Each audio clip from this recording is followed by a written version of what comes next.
I woke up in this world and got a system right away. It gave me a bag with 50 gold coins as startup money, but I could only spend it on buying a slave. Nothing else. One-time deal. So I figured I'd better make it count. I found a slave trader in a hot, stinking city called Calydorn. The guy was pushy, showing me cages full of scared beast-folk kids, but they were too young and small for what I needed. I told him straight, I wanted someone who could fight, was female, and had a good figure. He looked at me funny but said I was in luck. A shipment had just come in from White Mist Island, a place where they train slaves since childhood with drugs and brutal combat. Most don't survive. The ones who do are killing machines. He took me to a rundown building in the back of the market. The moment I walked in, I spotted her, a cat girl standing perfectly still like a statue while every other slave cowered on the floor. Tall, pale skin, cat ears, fluffy tail. Beautiful, and absolutely terrifying. Her eyes were dead cold, like someone who'd killed more people than she could count. My system pinged immediately. Legendary unit detected. Her name was Ellie, 18 years old, cat beastkin. Her stats were insane. S rank in agility, intelligence, and perception. Overall quality, legendary. But her loyalty to me was 0. The trader had her demonstrate. They dragged out a corpse, told her to cut it up. She raised her hand without hesitation, sent out wind blades, and shredded it to pieces. Blood everywhere. The other slaves didn't even flinch. They'd seen it before. 50 gold coins. A farmer's entire lifetime of savings. I tossed the bag over without thinking twice. They unlocked her chains. I branded her with the slave mark, a magical bond that would kill her if she killed me. And the system unlocked a Beast Girl encyclopedia with stat bonuses tied to our relationship level. Then, right after the purchase, the system hit me with a warning. Her loyalty was dangerously low, and she might turn hostile. Great. Could have mentioned that before I spent all my money. I decided not to return Ellie. Yeah, her loyalty was basically 0, and she could kill me without breaking a sweat, but she was a legendary unit. I had to at least try to tame her. I went to the Red Fox Tavern to grab breakfast and find some work. I only had 10 copper coins left. That was everything. I bought 2 bowls of sticky rye porridge and sat down with Ellie in a corner. While she sat across from me staring blankly at the table, I opened up the system encyclopedia to figure out how to raise her loyalty before she decided to stab me in my sleep. The system had some advice. Cat beastkin love meat, so feeding her meat would be a good start. Also, it told me not to force anything because she could kill me with a flick of her finger. Helpful. Problem was, I was flat broke. No meat money. Ellie noticed me looking at her and raised her head. I had to admit, she was stunning. Golden hair, green eyes, flawless skin, perfect figure. The only flaw was those completely empty, lifeless eyes. She glanced down at the porridge. I told her to eat. She grabbed the bowl and devoured it like she hadn't eaten in days, licking it completely clean. I figured it was a good moment to try talking. I told her my name and asked for hers. She said she didn't have one. No parents either. She was an orphan. So I offered to give her a name, Ellie. When I said it, something flickered in those dead eyes of hers. Just for a second. She nodded quietly and didn't say anything else, but the system chimed in. Loyalty jumped to 5%, and her hostility toward me had temporarily disappeared. I exhaled. At least I wouldn't get murdered tonight. Then little Mira came bouncing over, a fox-eared kid, maybe 5 or 6, the tavern owner's daughter. She was always running around causing trouble. She liked me for some reason, always giggling whenever she saw me. I tried to touch her ears and she punched my leg, then hugged my arm and rubbed her cheek against it. Cute kid. But then she noticed Ellie staring at her with that cold predator gaze, and the poor girl froze, hid behind me, then bolted straight into the kitchen. Her mother Evelyn came out right after, the tavern owner. Long reddish-brown curly hair, lazy seductive eyes, smelled like lavender. She was the most attractive woman in Calydorn, and every mercenary in here knew it, but nobody dared make a move. Rumor was she chopped off a caravan guard's hand a few years back when he tried to get handsy after a few drinks. After that, even the worst thugs behaved themselves inside her tavern. But Evelyn had been kind to me. When I first arrived in this world with nothing, she gave me a bowl of porridge and kept me off the streets. I walked up and asked if she had any jobs. She said no at first, but when she saw Ellie and immediately recognized her as a White Mist Island slave, she raised an eyebrow. She also called me out. I told her before that I was penniless, and now here I was with an expensive combat slave. I dodged the question. Then she got down to business. A merchant guild had posted a request. About 20 goblins had appeared north of the city and robbed a trade caravan yesterday. Someone needed to wipe them out. 10 copper coins per goblin. That was enough for me and Ellie to eat properly. Goblins weren't even that tough. A regular farmer with a pitchfork could handle 2. I looked over at Ellie. This would be the perfect chance to test what she could really do. I took Ellie north out of the city to hunt those goblins. The afternoon sun was brutal, and I kept my eyes on the bushes along the road. Bandits like to hide out here and ambush lone travelers, and walking around with a beautiful girl like Ellie made us an easy target. The information Evelyn gave me was vague. The northern wilderness was huge with only a few paths cutting through it. Finding a pack of goblins out here was like searching for a needle in a haystack. After searching for a long time with nothing to show for it, I sat down on a hot rock and asked Ellie if she could sniff them out. She shook her head.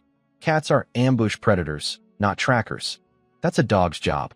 I made a mental note to buy a dog tribe slave later for tracking purposes. I told her we'd rest a bit and keep looking.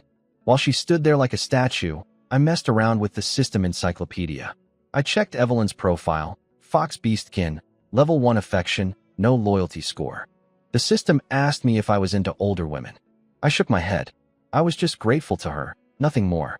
But I realized I'd forgotten to appraise her stats. I'd have to do that next time at the tavern. Then a breeze hit us, and Ellie suddenly lifted her head and sniffed the air. She said she could smell goblins, pointing straight ahead. All I could smell was something like piss. I drew my sword, and we pushed forward through the tall grass. Soon I felt the ground trembling. Hooves. A merchant caravan was coming down the road. The 2 guards at the front spotted us poking out of the bushes and tensed up, but before I could explain ourselves, ropes shot out across the path and tripped them off their horses. A swarm of green goblins rushed out from every direction with knives and clubs, diving into the dust cloud. I told Ellie to help them. She raised her hand, and a blast of wind scattered the dust instantly. The 2 guards were fighting back to back, already bleeding and losing stamina. The merchant was standing on his wagon swinging a metal candlestick at any goblin that got close. A few goblins charged at me, but Ellie dealt with them before they even got close. Her wind blades were invisible, but made a sharp sound as they sliced clean through their necks. The headless bodies kept running for a few steps before collapsing. She mowed them down like it was nothing, green limbs flying everywhere. The whole fight was over in about 10 seconds. The guards were banged up, but alive. One pulled a dagger out of a gap in his armor, wincing hard. The other stared at Ellie and said her magic was incredible. I agreed. She was worth every coin. I asked the merchant if I could claim the goblin kills for the bounty. He didn't care, just happy to be alive. I also offered to escort them back to the city if they'd give us a ride. Deal. I sent Ellie to cut ears off the goblins for proof and collect any loot. The whole haul would net us around 7 or 8 silver coins, enough for food and maybe some new clothes for Ellie. Her current outfit was patched up rags and worn-out straw sandals. A decent set of clothes cost about 6 silver, which I could manage. Proper leather boots, though, were over 10 silver. Leather was expensive and shoemaking was slow, careful work. Way out of reach for now. Money problems were piling up. I sighed and decided we at least deserved a treat tonight. I told Ellie she'd done an amazing job, way beyond my expectations, and asked if she wanted to stuff her face with a big sausage for dinner. We got back to the city while it was still early. I sold all the goblin loot, dirty rags to the tailor near the gate, rusty knives and clubs to the blacksmith in the square. Total came to 370 copper coins, roughly 8 silver. Before I had Ellie, earning that much would have taken me at least a week. We'd killed over 30 goblins, so I still needed to collect the bounty from Evelyn later. But first, food. I took Ellie to the Red Fox Tavern and ordered her a proper meal. A bowl of stew and a smoked sausage, plus black bread and stew for myself. The stew alone cost a full silver coin. Meat was a luxury in this world. Most common folk only ate it on holidays. When I asked Ellie what she wanted to eat, she just froze and stared blankly. She didn't know. Evelyn explained it from behind the counter. White Mist Island slaves were trained into tools. They didn't make choices. So I ordered for her 2 silver coins for a bowl of stew and a sausage, since the system said Cat Beastkin loved meat. I also told her she didn't need to wait for my command for every little thing anymore. Just copy what I do. She said okay, but kept standing there until I pointed at the chair across from me. Then it clicked. At least she could take a hint. The food arrived. The black bread was awful, dry, hard, sour, basically like chewing a brick. Only bearable when soaked in the stew broth. I really missed rice from my old world. Ellie didn't touch her food until she remembered what I'd said about copying me. Then she absolutely demolished everything. Stew, sausage, bread, gone in under 5 minutes. She even licked the bowl clean. I asked why she ate so fast. She mumbled that on the island, you had to fight others for food. If you were slow, you starved. I told her she could slow down now. Nobody was going to steal her meal. Then I asked if she was full. She lowered her head and whispered that she wasn't. A whole bowl of stew and a sausage, and she was still hungry. I pushed my leftover bread over to her. The system chimed in. Loyalty up to 10%. Apparently feeding her stew gave 5%. At this rate, if I kept her well fed, I could max out her loyalty eventually. The system also explained that higher loyalty made affection grow faster, which unlocked better rewards. I left Ellie eating and walked over to the counter to talk to Evelyn. That's when I used the system to appraise her stats. Another legendary unit, Fox Beastkin, 26 years old, S-rank intelligence, A-rank agility, and perception. She had a ridiculously long full name too. And at the bottom of her stat screen, there was an option to view detailed body measurements. I tapped it without a second of hesitation, but it wouldn't open no matter how many times I pressed. The system was messing with me. It even commented, "So you do like older women."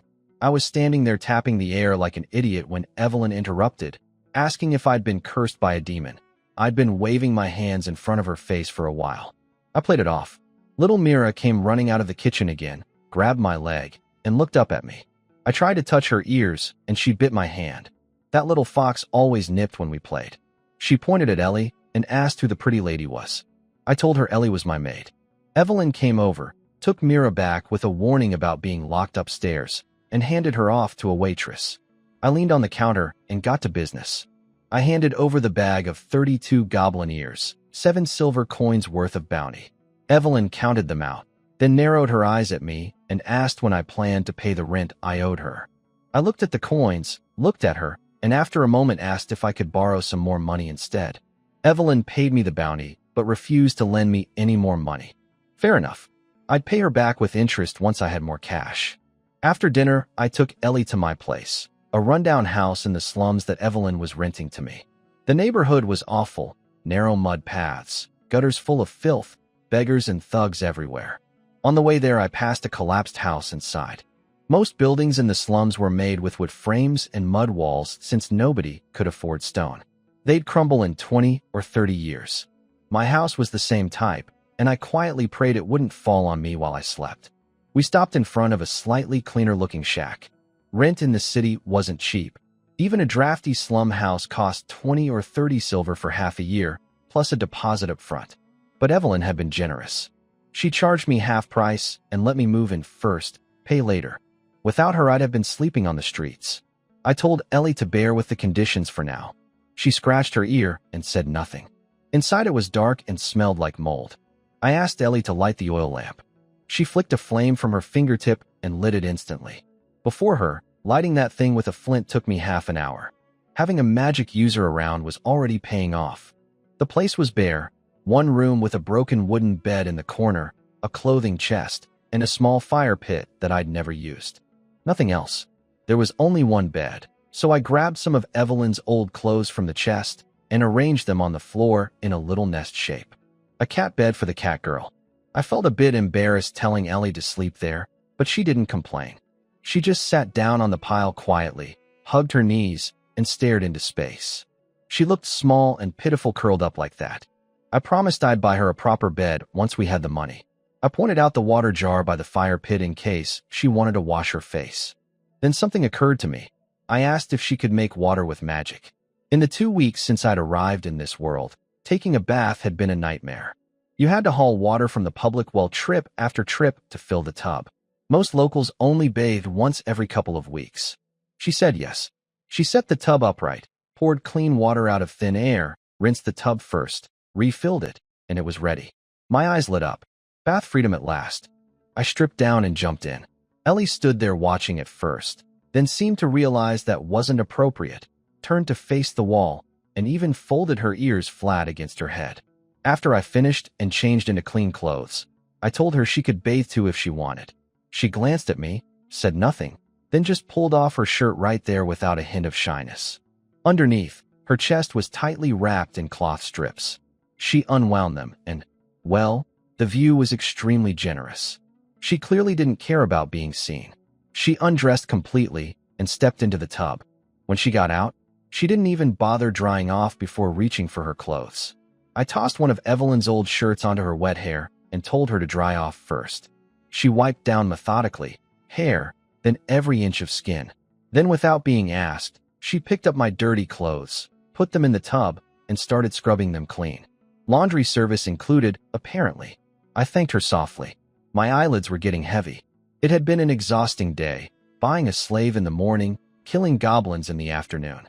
I told her to get some rest after she finished the laundry. Tomorrow we'd go back to the tavern for work, and once we earned enough I'd buy her some proper clothes and shoes. She said goodnight and called me master.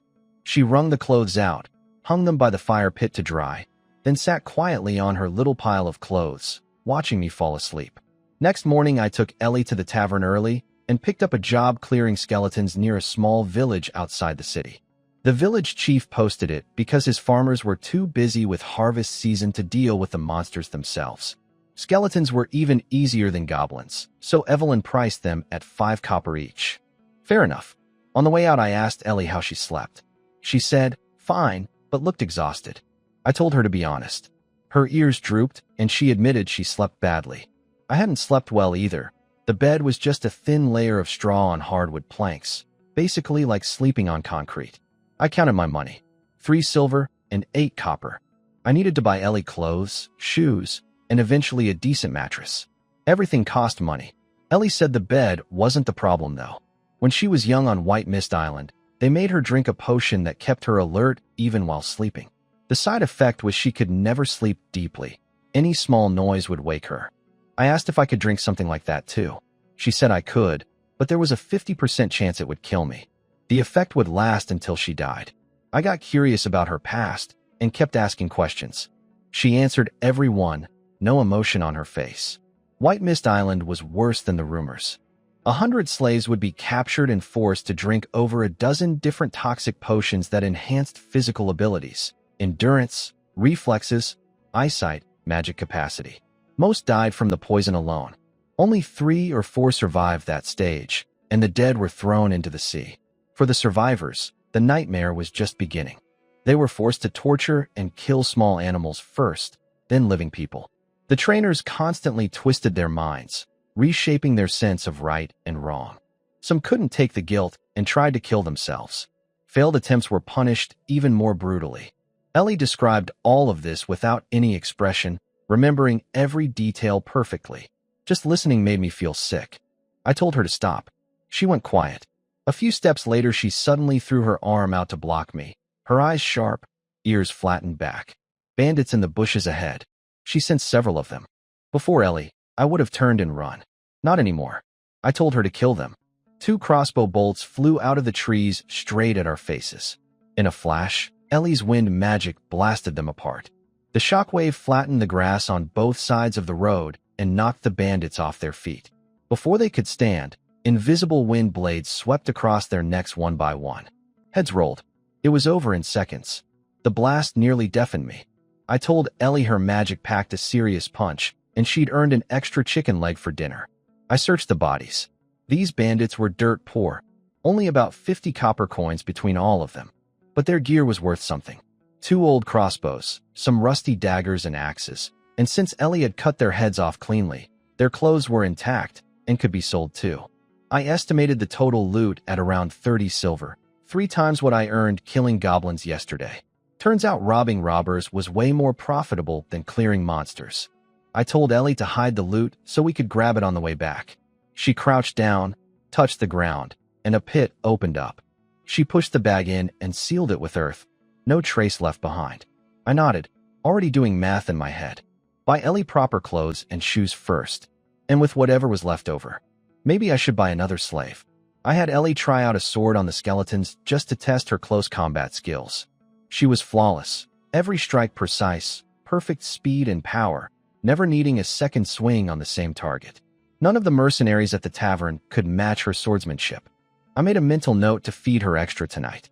After the fight, I dug magic crystals out of the skeleton remains, small black stones inside their chests. Evelyn said those were what I needed to collect for the bounty.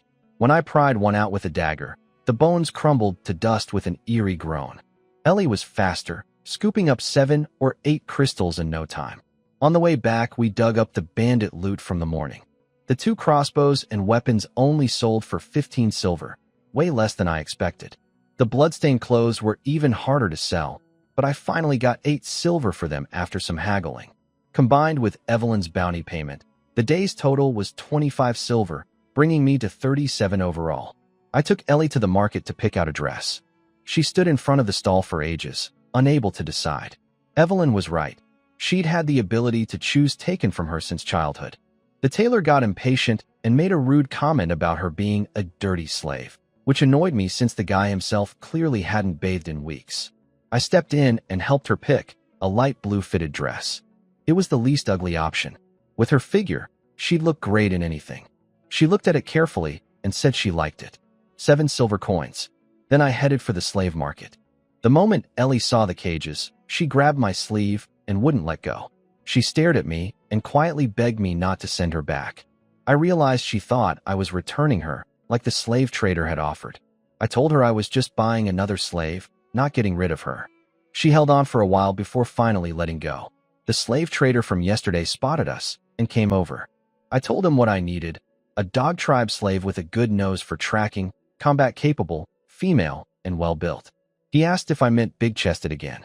I launched into a long explanation about how extra mass in that area provides organ protection and helps with upper body balance. He just waved his hand like he'd heard it all before and went to check his stock. While we waited, I noticed Ellie looking down at her own chest, lost in thought. I asked what she was staring at. She mumbled, "Nothing." The trader came back and said he didn't have any dog tribe slaves that fit, but he had a wolf tribe one that might work. Wolves and dogs aren't that different when it comes to sense of smell. Wolves might even be better overall.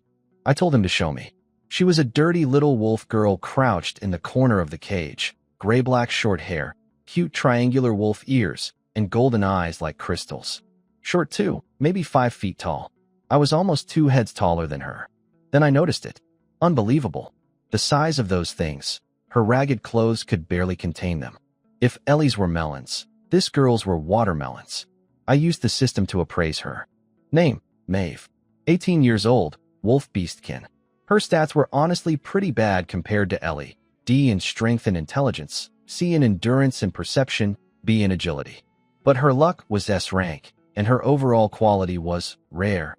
The system teased me with a view detailed body measurements button again. I refused to fall for that trick twice. The intelligence D worried me. Looking at her face, mouth slightly open, almost drooling, glancing around aimlessly, I wasn't sure this girl was all there. But I only needed her nose for tracking, and that S-rank luck might come in handy. Good enough for now. The trader wanted 80 silver. I offered 10. He nearly choked. I bumped it to 20. He complained that I'd thrown 50 gold coins around yesterday without blinking, but now I was haggling over pocket change. I told him straight, she wasn't worth 80. She was clearly not the sharpest tool. I leaned in and promised him future business, especially if more White Mist Island slaves came in. Big ones. He stared at me, grabbed my pile of mixed coins without even counting, and told me to follow him. I checked with the system first. Would this one try to kill me? The system said no, she was safe. Good enough. They dragged Maeve out of the cage, and she thrashed around yelling that she could walk on her own. I told them to let her go. After branding her with the slave mark, I headed toward the tavern with both girls. On the way, Ellie tapped my shoulder and pointed beside her. Maeve was gone. She'd bolted into a dark alley the moment we weren't watching. Great. The system was right. She wouldn't stab me. She'd just run away instead. I closed my eyes and activated the brand. Seconds later, Maeve came stumbling out of the alley stiff as a board, tail hanging limp behind her. The moment I released the control, she collapsed on the ground gasping. I asked if she was stupid. She'd just been branded and already forgot it worked. She started blubbering that she wasn't really trying to escape. She just wanted to test if the mark actually did anything. I asked how the test went. She sobbed that yes, it definitely worked, and she surrendered. Her crying was so sudden and dramatic, ears twitching with every sob, looking like the most wronged creature alive. She was either genuinely dumb or a fantastic actress. I warned her there wouldn't be a next time. She wiped her tears and promised she'd never run again. We started walking. A few seconds later, I heard her muttering behind me. I turned around and caught her glaring at Ellie, whispering, "You traitor," at the tavern. I ordered dinner, half a stewed chicken plus a bowl of stew for Ellie as her reward, a bowl of stew and vegetable soup for myself, and for Maeve, just a block of hard black bread. She tried to run away earlier, so she had to earn her meals. The whole dinner cost 7 silver. I introduced myself and Ellie to Maeve. She told me her name was Maeve, given to her by her mother. At least she had one. That was more than Ellie could say. When the food arrived, Maeve's eyes went wide at the spread on the table. She grabbed Ellie in a hug and said she understood now why Ellie didn't help her escape, because the food here was amazing. Ellie quietly pushed her away, clearly not a fan of being touched. I gave Ellie her chicken and stew. She ripped off a drumstick immediately and went to town on it. The chicken was old and tough with barely any seasoning, but she didn't care. She even crushed and swallowed the bones. The system reported her loyalty climbing, 15, 20, 25%. One chicken got her to 25. Not bad at all. Maeve looked at her single piece of bread, and her ears drooped like the world had ended. I told her if she wanted Ellie's treatment, she'd have to work hard tomorrow. She bit into the bread without another word, chewing loudly. Her starting loyalty was already at 61% though. Ellie had started at 0. I was lucky to still be alive.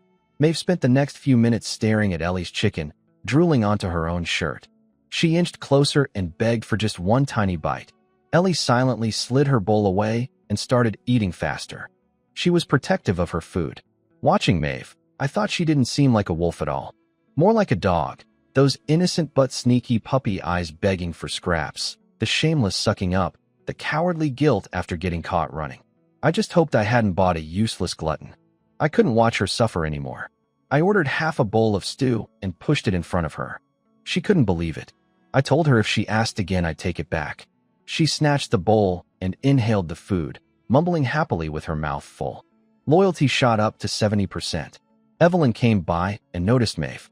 I handed over the bag of skeleton crystals, 30 kills, 150 copper.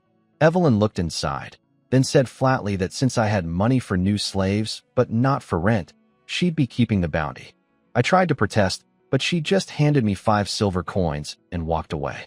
Little Mira came charging out of the kitchen and slammed into me like a bull. I joked about her never letting me touch her ears.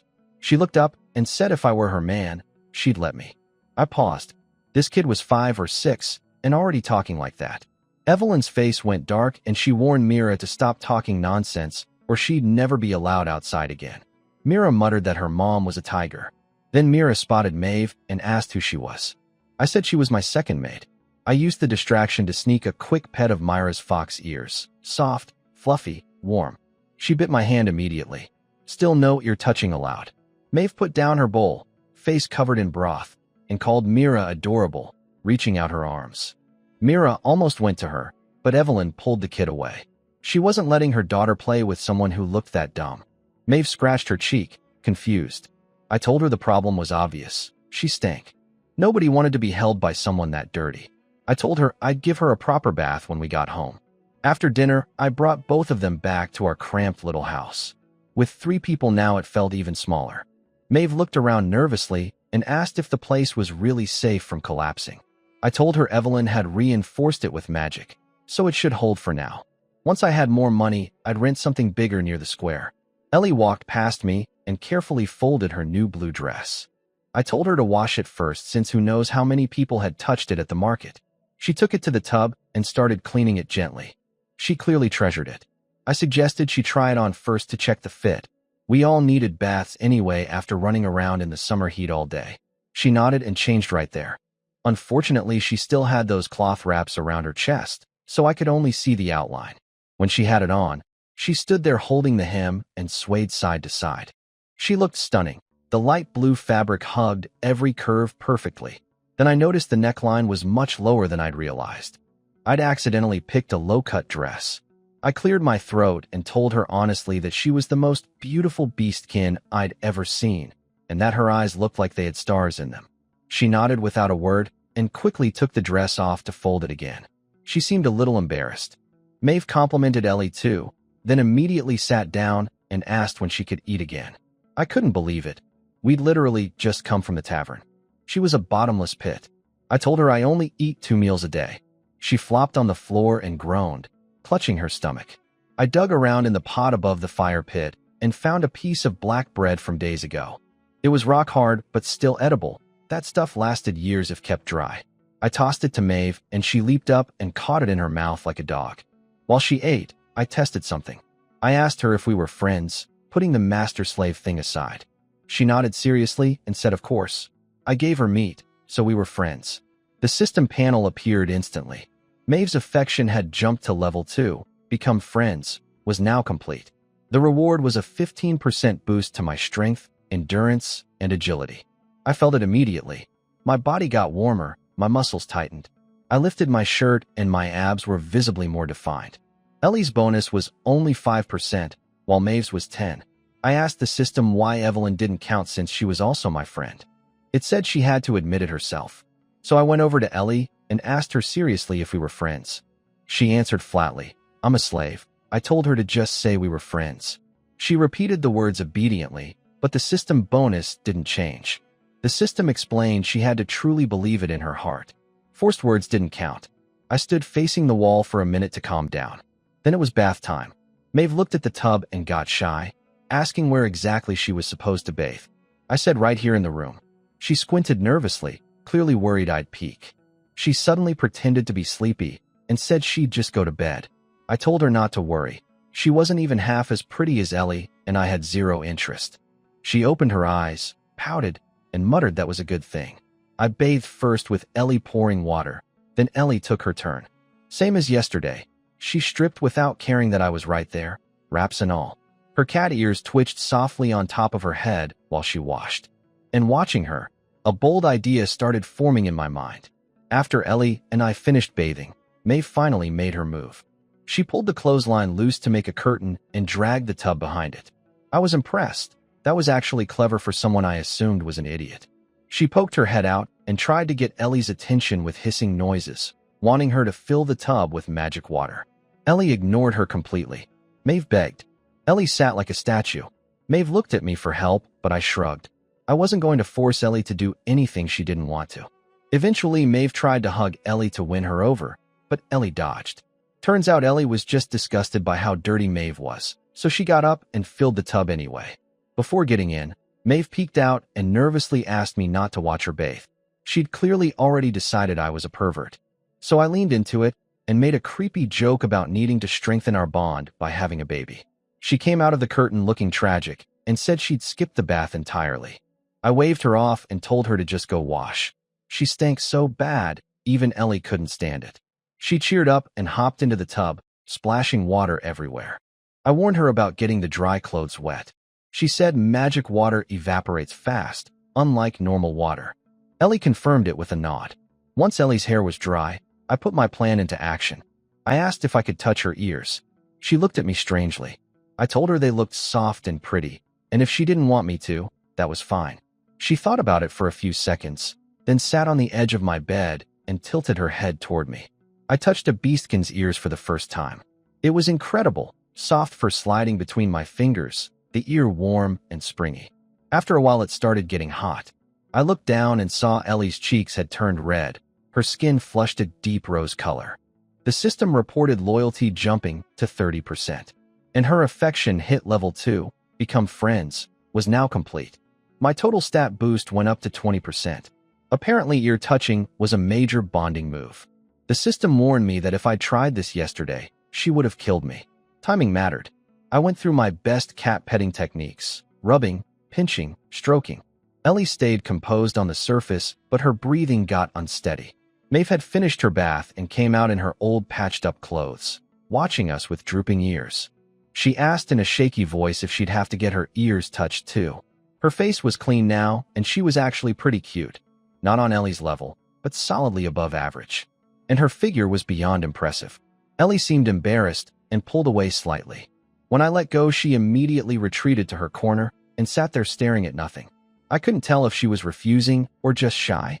I turned to Maeve and beckoned her over to let me touch her wolf ears. She instantly pretended to fall asleep, going completely still like a corpse. I tossed a set of my clean clothes onto her since her own were falling apart and reeked.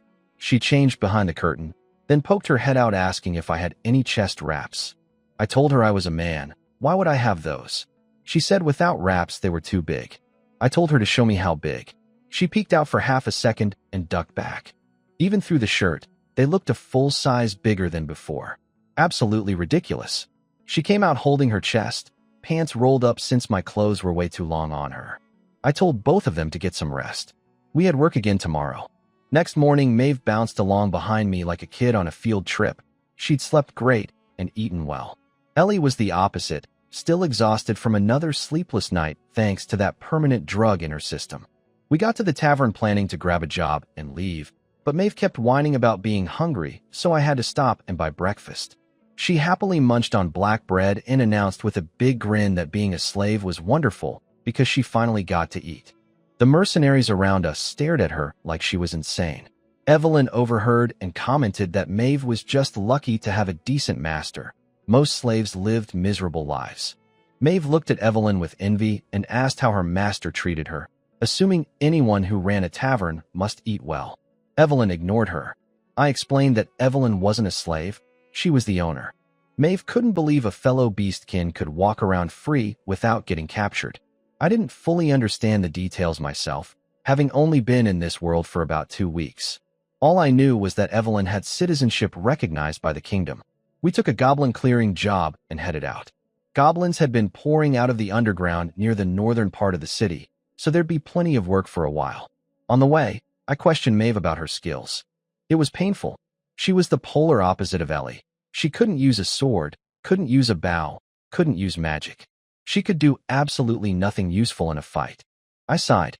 She'd only cost me the price of 10 bowls of stew, so I shouldn't have expected much. She proudly told me she was great at farming. Before being captured, she'd helped her mother work the fields. I told her we were mercenaries, not farmers. She offered that she could also do laundry. I gave up and told her to just be our lucky charm and try not to die. She cheered and started hopping around me happily. Meanwhile, I reached over and pinched Ellie's ear. She flinched. I caught her off guard and closed one eye while her tail swayed behind her. Ever since last night, I'd been addicted, and now I had a new goal. Someday, I wanted to get my hands on that fluffy tail. Maeve saw this and backed away, terrified her ears were next. She said touching Ellie's it should be enough. I raised an eyebrow and threatened to sell her. She burst into tears, grabbed onto me, and begged not to be sold because she'd finally found a place where she could eat. Then between sobs, she added that if I really had to sell her, could I please sell her to Evelyn? At least she'd never go hungry there. Food was her whole world. She told me earlier that she actually had a family, but they abandoned her because she ate too much. She was wandering the forest looking for people when she fell into a slave trader's trap. I pointed out that for someone who claimed to have starved, she sure didn't look underfed, especially up top. She got angry and slapped her own chest, ranting about how those useless things stole all her nutrition and kept her hungry. I reached out to give them a slap too, but she dodged and guarded herself. She told me to go bother Ellie's instead. Ellie turned around and gave Maeve a look so cold she immediately shut up. I shrugged it off. No rush. Someday. I told Maeve she still needed to learn basic self-defense, so Ellie would be her teacher. Ellie nodded. She seemed quite willing to train her. Maeve sighed and agreed. Then 2 minutes later complained that walking was exhausting and asked when we could rest. We'd gone maybe 2 kilometers. I told her if she was that tired, she might as well ride on my head. Maeve actually tried to climb onto my neck when I made that joke about carrying her. She managed to get up there after a few jumps, but she was heavy as a pig and kept squirming. My knees nearly gave out after a few steps. I threatened her, and she hopped off, then stood behind me with her hands on her hips grinning like an idiot. She was getting too cocky, so I raised my hand to activate the slave brand. She instantly dropped to her knees and apologized. Too late. I made her slap her own, but 100 times as punishment. Afterward, she rubbed her red backside and pouted that she'd never play with me again. I pulled out a piece of goblin cloth Evelyn had given me and shoved it under Maeve's nose so she could track the scent. She gagged and tried to run. One look from me, and she reluctantly sniffed it, closed her eyes, then led us into the thick bushes. While following her, I couldn't help myself. I started petting Ellie's head. Her golden hair was thick and soft. Loyalty crept up to 31%. She seemed to enjoy the head pats, even though she never said anything. Then I saw her fluffy cat tail swaying behind her and couldn't resist. I leaned in and whispered that I wanted to touch her tail. She turned to look at me with that blank expression, but then actually lifted her tail toward me.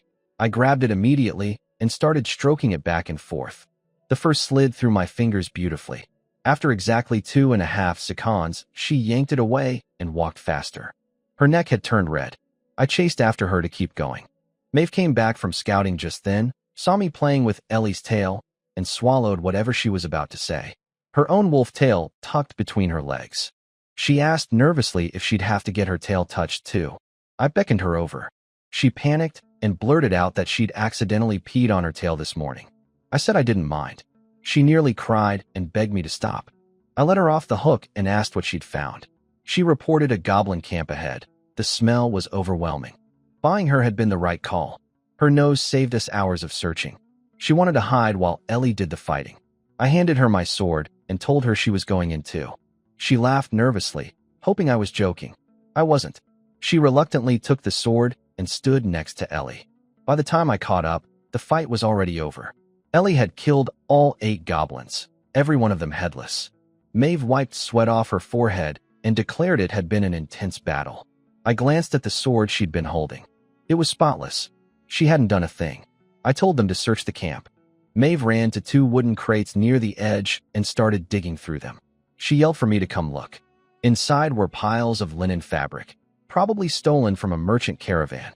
I estimated the haul at around 50 silver coins. A serious windfall. I announced we'd eat well tonight. Usually Maeve would have been the first to cheer, but she was oddly quiet. I turned around and found her poking at something in the tall grass with a stick while Ellie watched. I walked over and saw what they'd found, a rocky hole in the ground, just big enough for one person to squeeze through. I tossed a rock down the hole. It bounced around for a few seconds before going silent. Ellie shot a fireball inside, so I could see. The tunnel went straight down about 20 or 30 meters before hitting a sharp turn. Goblins came from the underground world, so this was probably how they'd been getting to the surface. Maeve got excited and wanted to explore. I ignored her and asked Ellie if she'd ever been underground. She said a few times. I'd heard stories at the tavern about the underground world, a completely different place full of dangerous monsters and hidden treasure. Maeve's eyes lit up at the word treasure. But Ellie said flatly that the deeper you go, the more dangerous it gets. No way I was going down there without knowing what we'd face. I told Ellie to seal the hole. She crouched down, touched the ground, and filled it with rock. I stomped on it a few times, solid. Good enough. We packed up the loot and headed back to the city. Ellie scouted ahead while Maeve and I carried the heavy crates, sweating through our clothes. I sold the goblin weapons and clothing first, then took the linen fabric to a tailor with a proper shop. Total income, 50 silver coins. I looked at Ellie still wearing her old rags and bought both her and Maeve light brown work dresses, 15 silver for both. Maeve hugged her new dress with the biggest smile I'd ever seen and declared eternal loyalty on the spot. The system confirmed her loyalty had jumped to 80%. Yesterday, it was 60. At this rate, she'd max out by tomorrow. I asked if a simple dress was really all it took to buy her loyalty. She said, of course, it was her first new piece of clothing ever. Back home, she'd always worn her sister's hand-me-downs. Her family couldn't afford new clothes. She told me I looked like I came from a wealthy family since my clothes had no patches and were clean. I told her that wasn't true, but honestly, life in my old world was incomparably better than here. I teased her about running off if someone offered a prettier dress. She shook her head firmly and swore she was loyal. Where else could she eat full meals and get new clothes? She was sticking with me. Then I noticed Ellie's straw sandals were falling apart. I took her to the shoemaker and spent 20 silver on a decent pair of short boots. Even the shoemaker questioned whether a slave deserved such nice shoes. I said of course she did.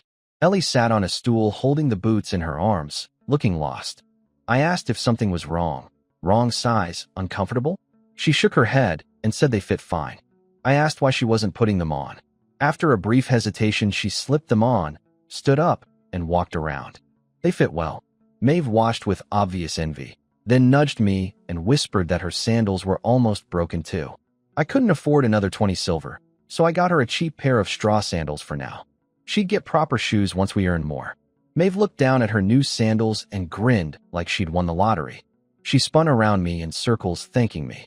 I asked if I could touch her ears as a thank you. She froze completely. After a long pause, she mumbled quietly that if I really wanted to. It wasn't impossible. We headed to the tavern around noon for lunch.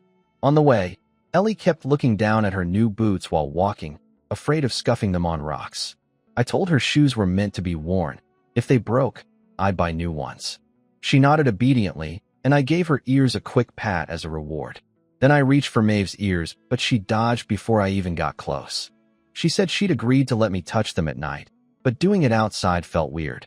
Fine, I'd be patient. When we arrived, the tavern was shut. That was unusual. Evelyn only closed at curfew. I knocked and called out, but nobody answered. Inside looked like a mess through the window. A young mercenary sitting nearby told me what happened. Mira had run off around noon, and Evelyn panicked, kicked everyone out, and went searching. That explained the chaos inside. Mira was always running around, and Evelyn must have lost her mind with worry. Maeve rubbed her belly and asked where we'd eat instead. I called her a pig, ran to a food stall, and bought 2 chicken legs, one for each of them. Ellie chewed hers a few times and swallowed it, bones and all. Maeve inhaled hers in a single bite and immediately asked for more. I told her she'd get more food after we found the kid. Evelyn had helped me when I first arrived in this world with nothing. For that one bowl of porridge alone, I owed her. I had to help find Mira. I told Maeve to use her nose. She needed something with the girl's scent first, so she decided to climb through the tavern window to find a toy or something. Ellie offered to go instead, saying she was better at squeezing through tight spaces. Maeve refused, insisting she was the right one for the job. She struggled up to the window, managed to shove her chest through, and then her, but got completely stuck. Her legs kicked in the air while she yelled for me to push. I couldn't help myself. I gave her backside a slap first. She screamed about my cruelty. Then I pushed her the rest of the way in. After a while, a hand appeared through the window holding a loaf of black bread. I yelled at her.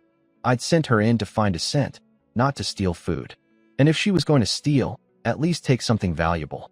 She said she'd already found the scent too, and held out a small wooden doll, Myra's favorite toy. I'd seen the kid playing with it at the counter many times. I told her to hurry. Most human kingdoms weren't friendly to beastkin. A beastkin child wandering alone in the city was in real danger. She could have already been snatched and shipped off to White Mist Island. Getting Maeve back out was another ordeal. Her butt got stuck again. I grabbed her arms and pulled until she popped free, catching her in my arms. She was absurdly heavy, like holding a 200-pound pig. I told her to lose some weight. She jumped down, snatched the bread from Ellie, broke off a piece, and offered it to me. I declined. She asked what I did like so she could go back in and steal it. I pinched her cheeks and shoved Myra's toy under her nose, telling her to start tracking before I used the brand on her. She sighed and started sniffing. Maeve led us through half the city following Myra's scent. We ended up all the way at the North Gate, which made no sense. The tavern was in the south. A kid couldn't wander that far on her own. Maeve said the city smells were making tracking harder, but she was getting close. She could tell Mira had been with several men, and that the girl was scared. I asked how she could possibly smell fear. She explained that people give off different scents depending on their emotions. Fear smells different from calm, and bad intentions have their own stink too. She added that she could always smell when I was about to mess with her, which was why she dodged so fast.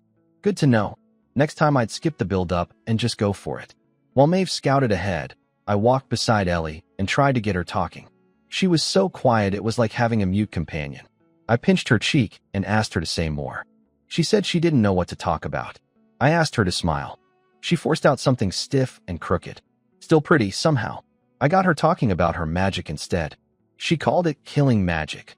Wind blades that needed no chanting, flew extremely fast, and were perfect for mid to close range against unarmored targets. I asked if she could cut through plate armor. Usually no, but she could increase her magic output when necessary, though it drained more energy.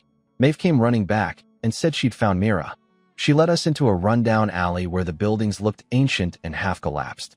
She sniffed around a few doors, then pointed at a crumbling old house with a rotting door and vines covering the walls. She was certain the kid was inside. Ellie listened with her ears perked up and confirmed 4 or 5 people and a child crying. I figured someone had a grudge against Evelyn. In her line of work, conflicts with clients happened all the time. Kidnapping a kid wasn't beyond these people. I suggested I could distract them from the front while Ellie snuck in from behind. She shook her head and said that was completely unnecessary. She'd go straight through the front. I reminded her the child's safety came first. She said her speed would handle that. I trusted her judgment. I told her to go. She raised her hand. I grabbed Maeve and dove aside. The rotten door exploded inward from a blast of wind. Ellie launched herself into the air and disappeared into the dust cloud. She could fly? I didn't even have time to process that before screams erupted from inside. One man came flying out the door with all 4 limbs broken, writhing in the mud. Ellie walked out spotless. "Done," she said. Less than 5 seconds. She'd gone in and come out before I could blink. I looked inside. Several large men were scattered across the floor with various injuries. The unluckiest one had his hand sliced off, fingers lying around him like carrot slices. I stepped over them and said something comforting about the pain being normal. Ellie pointed me to the back room. I pushed the door open and found Mira tied up in the corner, mouth stuffed with rags, body trembling. The moment she saw me, her eyes lit up and tears poured down her face. I pulled the cloth from her mouth and cut the ropes. She was sobbing uncontrollably. There was a red handprint on her little cheek. Someone had slapped her hard. She was terrified. I carried Mira in one arm and dragged one of the men with the other, heading back toward the tavern. We drew quite a crowd. Some soldiers stopped us, but let us pass after I explained the situation. Maeve was having the time of her life, leading the other guys on a rope like animals. I'd pieced together what happened. Evelyn had been busy in the kitchen, and Mira seized the chance to sneak outside. 4 men grabbed her and stuffed her in a sack. I held Mira close and told her the bad guys were already dealt with thanks to Ellie, and that she should apologize to her mom when we got back. She was still shaking, barely whispering responses. I told her the world was full of dangerous people who loved snatching cute little girls like her, and that she might never have seen her mother again if we'd been any later. That made her cry again. I asked Ellie to wake up the unconscious one with water magic. She drenched him, but he didn't budge. I suggested a kick between the legs would do the trick. Maeve volunteered immediately. Ellie said it was her order to follow. Maeve proposed they each take 1 kick. I let them go ahead. The screaming that followed echoed through the entire street. Bystanders winced. Even I felt it was a bit much. Maeve stood there proudly and announced that men were funny. 1 kick to the crotch, and they screamed every time. Then she looked at mine. I told her she'd be dead if she tried anything. She said she just wanted to see what it looked like and asked to watch during bath time. I told her to get lost. I tried questioning the men about why they'd kidnapped Mira, but the one I'd been dragging passed out from the pain. The other 3 wouldn't talk. We got back to the tavern. Evelyn wasn't there yet, so I had Ellie break the lock and we brought everyone inside. Mira clung to my leg and refused to let go. I sat down and put her on my lap, then asked the men again who sent them and why. Nobody spoke. I closed all the doors and windows and told Mira to cover her eyes and ears. Then I announced that Ellie and Maeve would be performing neutering surgery on anyone who stayed quiet. Maeve asked what that meant. I said kick them as hard as possible between the legs. The men panicked. One still cursed at me, calling me evil. I pointed out that kidnapping a child was worse and told the girls to start with him. Ellie delivered a kick so devastating I could hear something crack. The man dropped and started convulsing. Maeve was bouncing with excitement, calling dibs on the next one. The remaining 2 were shaking. Before I even finished asking again, one of them cracked and said a man named Eric had hired them. He pointed at the guy Ellie had broken all 4 limbs, the one still unconscious from the earlier surgery on the street. I checked his breathing. Still alive, barely. Maeve asked if she could kick someone now, mouth full of bread. Before I could answer, the tavern door burst open. Evelyn stood there, hair messy, dress dirty, shoes caked in mud. I'd never seen her look so frantic. The moment she spotted Mira, she exhaled deeply, then her eyes went cold as she scanned the room. Mira screamed, "Mama," and started crying again. Evelyn snapped at her to get upstairs and wait for her punishment. Two beastkin waitresses carried the trembling girl away. I pointed at the men and told Evelyn they were the ones who took Mira and that I'd brought them here for her. She walked past me and whispered so quietly I almost missed it. "Thank you." The system chimed in. Evelyn's affection toward me had risen to level 2. I didn't stick around at the tavern that night. Evelyn looked murderous, so I bought some smoked meat from the shop across the street and took the girls home before any blood started flying. Next morning, we went back to the tavern like usual. Maeve was bouncing around begging for a whole smoked chicken for breakfast. I pretended not to hear. She downgraded her request to a bowl of stew. I told her she didn't even let me touch her ears, so why should she get stew? She'd promised yesterday when I bought her the dress, then immediately went back on her word after bath time. Wouldn't let me near a single strand of wolf fur. She whined and clung to my arm, begging for meat. At the counter, I ordered 3 bowls of stew and 3 pieces of bread and handed Evelyn the bag of goblin ears I'd forgotten to turn in yesterday. 8 kills, 2 silver. I pushed 2 more silver coins forward to pay for the food, but she wouldn't take them. She said it was on the house. Her thanks for finding Mira. Maeve's head popped up immediately asking for stewed chicken since it was free. I shoved her face back down. I asked Evelyn about the kidnappers. She said the one named Eric was the man whose hand she'd chopped off 4 years ago for trying to grope her.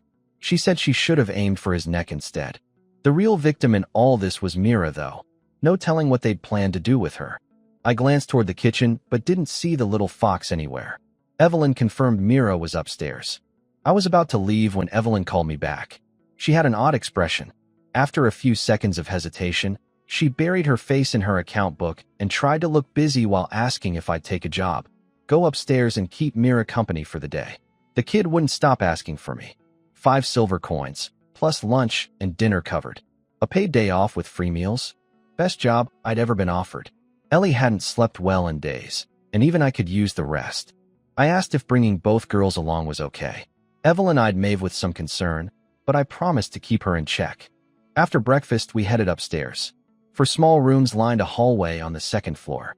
The one near the stairs belonged to 2 beastkin waitresses. Evelyn's slaves, actually, but she clearly treated them well. Their room was clean with fresh flowers on the windowsill. I'd heard stories of owners using their slaves as chamber pots at night. Evelyn was nothing like that. A door at the end of the hall cracked open. Mira peeked out and called my name. Maeve rushed forward to hug her, but Mira slammed the door in her face. She opened it again just enough to whisper that her mom said Maeve wasn't smart and she wasn't allowed to play with her. Maeve protested that she'd been the one to rescue Mira yesterday. I corrected her, that was Ellie. Maeve insisted her nose deserved at least half the credit. She wasn't wrong about that. Mira let us all in and latched onto my leg. She said being alone upstairs was boring and begged me to play. I stared at her cute little fox ears and proposed a game where the loser had to let the winner touch their ears. Maeve elbowed me and muttered that I was shameless. Not even a child's ears were safe from me. Myra's room was small and cute. Carpet on the floor, colorful dolls on the bed, a little bookshelf. I sat on the carpet playing rock, paper, scissors with Mira while Ellie curled up in the corner trying to sleep. Maeve sat nearby coaching Mira and getting it wrong every single time. Mira kept losing, and I kept touching her ears as the penalty. Her face was red with frustration. Maeve kept shouting advice like, throw scissors next. Mira would ignore her and throw rock, and I'd throw paper. After watching for a while, I concluded that neither of them was particularly bright. Maeve begged to play, but I refused. She'd cheat. Last round she lost and bolted before I could touch her ears. For someone so top-heavy, she was impressively fast when running away. I told everyone to rest. I looked over at Ellie, still curled up in the corner. I whispered her name, and she immediately sat up. She hadn't slept at all. Meanwhile, Maeve was already spread-eagled on the carpet, belly exposed, snoring. She'd fallen asleep in under 2 minutes. One girl couldn't sleep no matter what, and the other passed out the moment she lay down. I asked Ellie why she'd seemed fine the day I bought her. She said she'd actually slept that night, but only because she'd been so exhausted she'd basically collapsed. That wasn't sleep, that was passing out. Mira suggested a lullaby since that's what her mom did. Ellie replied flatly that she didn't have a mother. The room went silent. Mira then said I should sing instead. I couldn't sing, but I had another idea. I sat on Myra's bed and had Ellie lie down with her head on my lap. She fidgeted at first and seemed ready to leave. I told her to close her eyes, relax, and just breathe. I gently stroked her ears while she settled in. Mira watched and called me a pervert for always touching ears. I covered her mouth and whispered that Ellie was falling asleep. Mira yawned, climbed onto the bed behind Ellie, wrapped her little arms around Ellie's waist, and fell asleep herself. I sat there against the headboard for a while. Ellie's breathing was steady, ears flat against her head. I whispered her name. No response.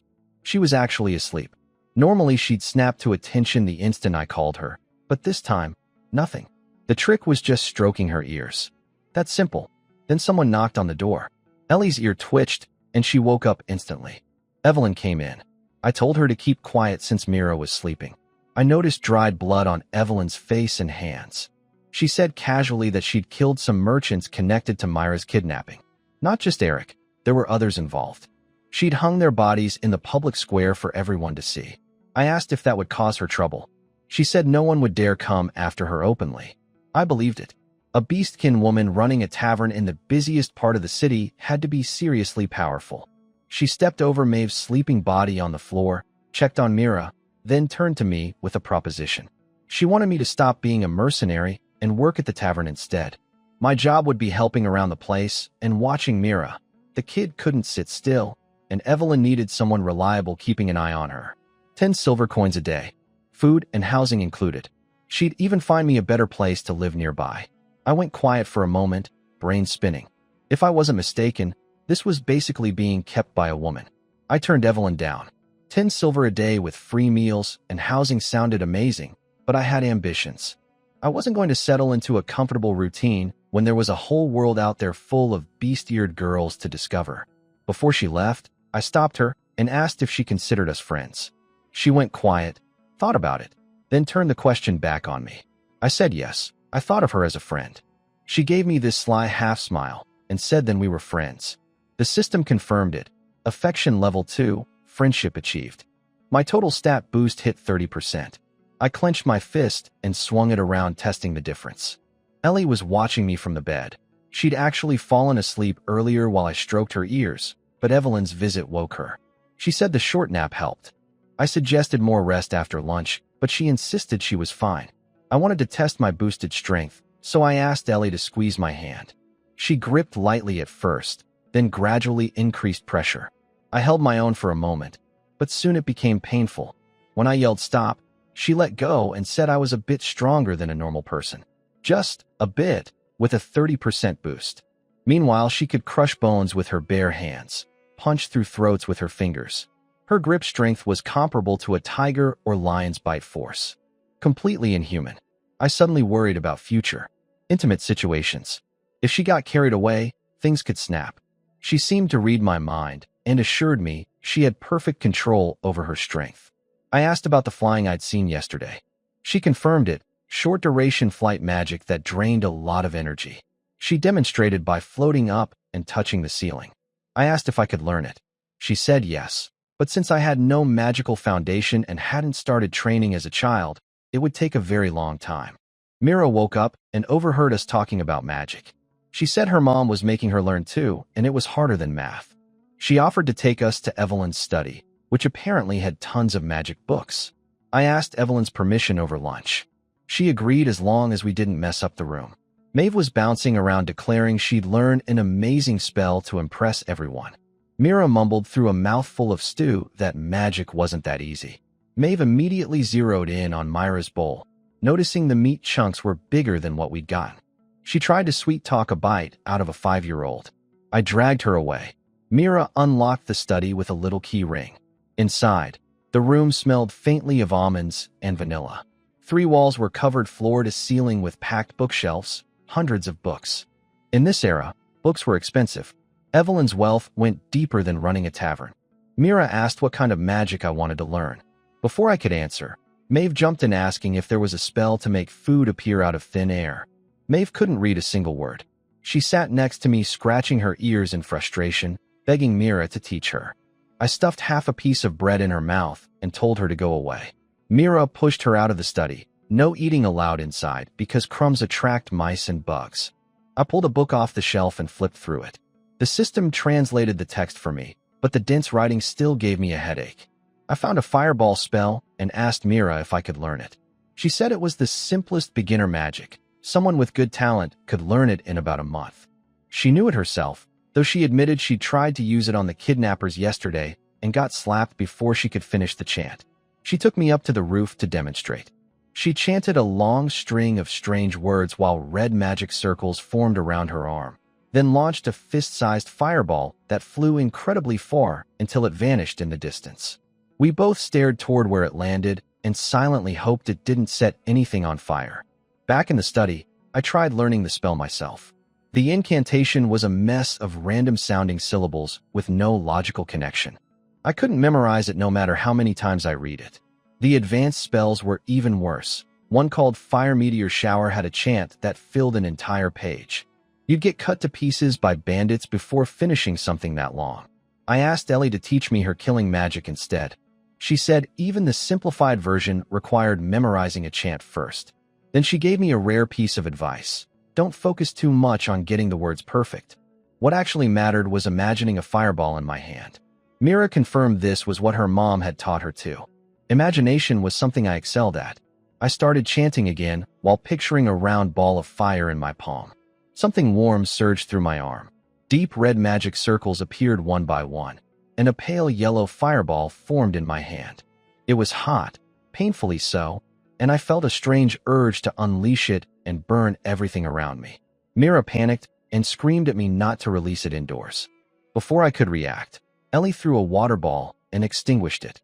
She'd been watching me carefully the entire time, ready to intervene. Reliable as always. Mira was stunned. She hugged me and said it had taken her months to learn that spell, but I'd done it on my first try. Evelyn came upstairs after hearing the commotion and asked what was going on. Mira grabbed my shirt excitedly and told her mom I'd learned magic just by looking at it once. Then she asked, "Mama, when I grow up, can I be with him?" What was supposed to be a rest day left me more tired than usual. The morning was fine, just games with Mira and a nap. But the afternoon was torture. Those magic incantations scrambled my brain. The system mocked me, saying if I didn't suffer through learning magic now, I'd suffer in life later. Sounded exactly like something my parents used to say. I decided to put magic study on hold until I could afford my own spell books. I lay on the bed and noticed Ellie looking at me strangely. She'd been sneaking glances all afternoon, ever since Myra's comment about wanting to be with me when she grew up. I called her over to let me pet her ears. She sat beside me and leaned her head in. Then she said something unexpected that I reminded her of a friend from the island. Someone who also liked touching her head and tail. That friend had given her the name Ellie too. I'd just read it off the system screen without knowing, and it turned out to be the exact same name. Pure coincidence. Ellie's cheeks were flushed from the ear stroking. She said her friend had also panicked during her first magic lesson and accidentally set a house on fire, which was why Ellie had been ready with a water ball this afternoon. She'd seen it coming. I asked the friend's name. Ellie went quiet. Her ears went limp like the question drained all the energy out of her. After a long pause, she said the name was Amy, then got up and said she was going to sleep. I patted the bed and suggested she sleep next to me so she could tell me more about Amy. Maeve yelled, "Pervert," from behind the bath curtain. I told her to mind her own business. She claimed she was talking about someone else, as if there were anyone else in the room. I raised my hand to activate her brand, and she instantly dropped to her knees apologizing. I tried convincing Ellie to share the bed, just sleeping, nothing else. She refused and stayed on the floor. I let it go. She could literally snap me in half if she wanted. Maeve came out from her bath wearing the new brown dress. Her figure filled it out completely. The dress itself was plain, but she made it look good. I told her that honestly. She didn't believe me. Nobody had ever called her pretty before. I said she looked a bit dumb at first glance, but the more I looked, the prettier she got. She slapped my arm lightly and asked where she was dumb. I pushed my luck and asked to touch her ears since she was in a good mood.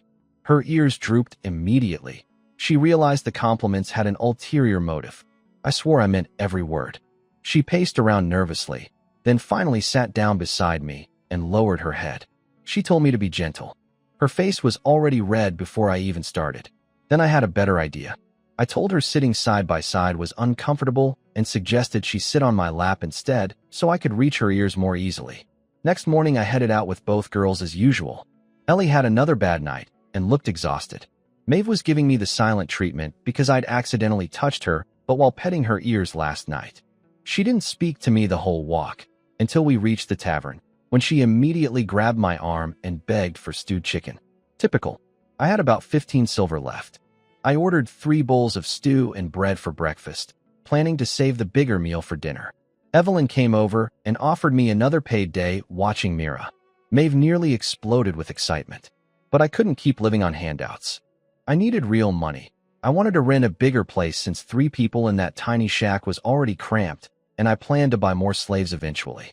Evelyn had something bigger. Mercenaries had found a cave leading underground north of the city, full of goblins. The local viscount and the merchant guild were recruiting a team to go down and clear out the nest. Pay was 40 silver per day. Over 50 people were going, including the viscount's son. Scouts had checked the route and said it wasn't too dangerous. 40 silver a day would solve my money problems fast. A few days down there, and I could afford a decent house near the square. I told Evelyn to count me in. She had the tavern staff prepare supplies: black bread, salted meat, and water skins. Enough for 3 people for 3 days if we rationed carefully. She said she'd deduct the cost from my pay. She walked me to the gathering point outside the square. A crowd of mercenaries in various armor stood around, some harassing women passing by. The lead soldiers wore polished plate armor. I noticed plenty of male beastkin slaves in the group too, all wearing worn-out gear. Evelyn went ahead and spoke to a nobleman in plate armor, pointed at me, and came back saying I was registered. Before leaving, she lingered like she wanted to say something else. I stared at her fox ears and told her I wanted to touch them. She glared at me and told me to listen to myself. Then she said to be careful down there.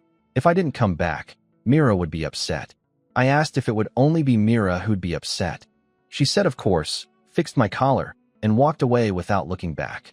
Maeve bumped my shoulder and muttered that I was a pervert for wanting to touch everyone's ears. I handed her all the supplies to carry since she couldn't fight anyway. She accepted with a suspicious grin. Being in charge of the food was her dream job. I warned her that if I caught her sneaking bites, she was dead. She swore on her life she'd never steal food, then immediately swallowed her saliva.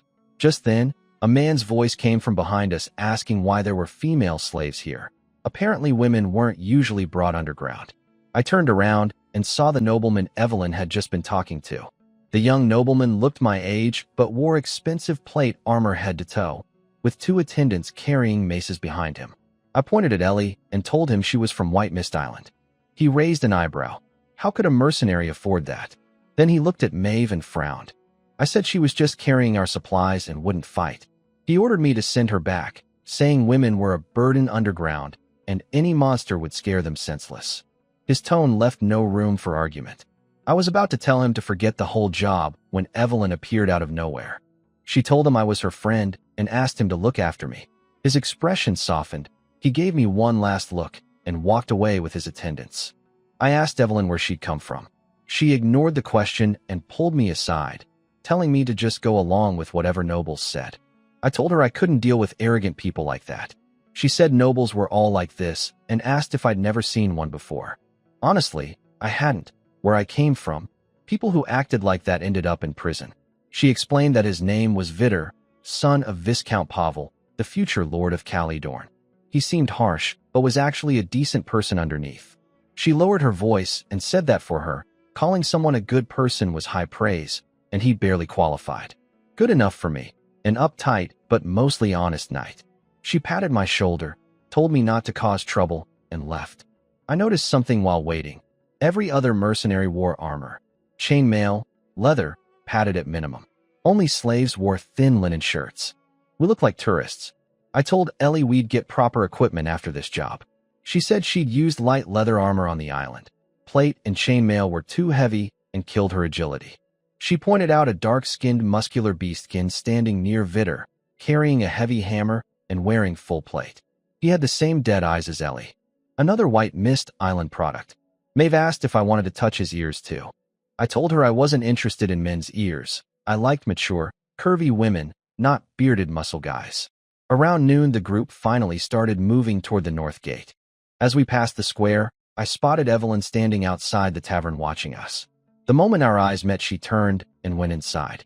Maeve nudged me and said the tavern lady definitely had feelings for me.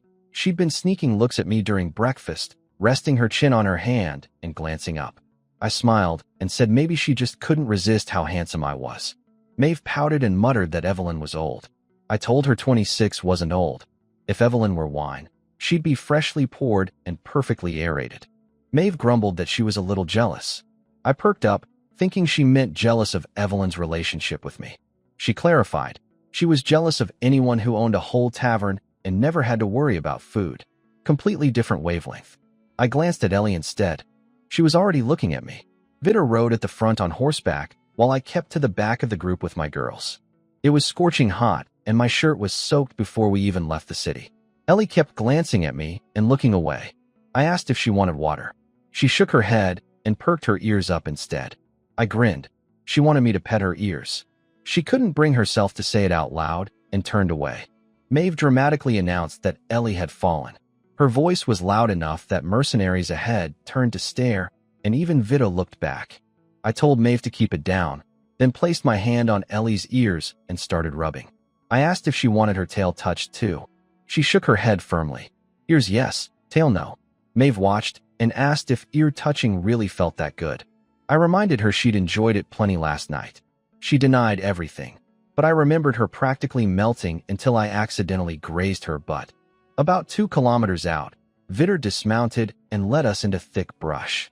The undergrowth was full of snakes. One mercenary got bitten on the rear and had to be given antidote by a priest. I put Maeve on point to clear the path. She complained through tears that I was cruel. Ellie stepped in and offered to take the lead since she could hear snakes, and their venom barely affected her. Maeve nearly cried with gratitude and handed over the scabbard she'd been using to swat grass. The group stopped. Word passed back that we'd arrived and scouts were checking ahead. After a wait, we got the order to enter. The tunnel was much wider than the one we'd sealed before. Room for 3 people side by side, with smooth walls like something mechanical had bored through. Ellie took one look and said it was dug by a burrowing demon worm. I asked what that was. She said they were massive underground creatures, commonly tamed by dark elves for tunneling and hard to fight. I told the attendant at the entrance, but he dismissed it. Scouts said there were only goblins down there. I had a bad feeling. I asked Ellie if she could beat one of those worms. She said no, but she could protect the 3 of us. That was enough. We descended. Ellie lit a flame in her palm. The tunnel spiraled down, the air growing damper until I heard flowing water. It opened into a vast underground cavern with a slow river running through it. Glowing blue mushrooms dotted the darkness. Bats shrieked overhead and fled deeper into the cave. Maeve grabbed my arm and pressed against me, trembling. Some mercenaries looked just as scared, shrinking into themselves. Vitter lifted his visor and shouted that the goblin camp was just ahead and nobody was allowed to retreat during the fight. I watched him making all that noise in the dark and shook my head. Something felt wrong. Maeve asked what was wrong. I told her I wasn't sure, just a bad feeling, and I hoped I was overthinking it. We pushed deeper, and I spotted our first goblin corpse, a sentry with its throat slit by the scouts. We were getting close. I handed Maeve my dagger for self-defense. She nodded nervously, weighed down by all the supplies on her back. A scout came back and told everyone to put out their torches. We had to grab onto each other and move in the dark. Ellie took my hand. I grabbed Maeve, and we shuffled forward blind. I could hear mercenaries ahead tripping and crashing into rocks. I asked Ellie if she could see. She said yes. Even the faint glow from mushrooms over 100 meters away was enough for her cat eyes. She was basically a living night vision device. Maeve whimpered behind me, begging me to slow down. Ellie told her she'd warn her about any rocks ahead. Eventually, a faint light appeared along with a horrible smell. Maeve nearly gagged. The source was dozens of rotting corpses stripped naked and crawling with maggots, the goblins' food supply. I almost threw up myself.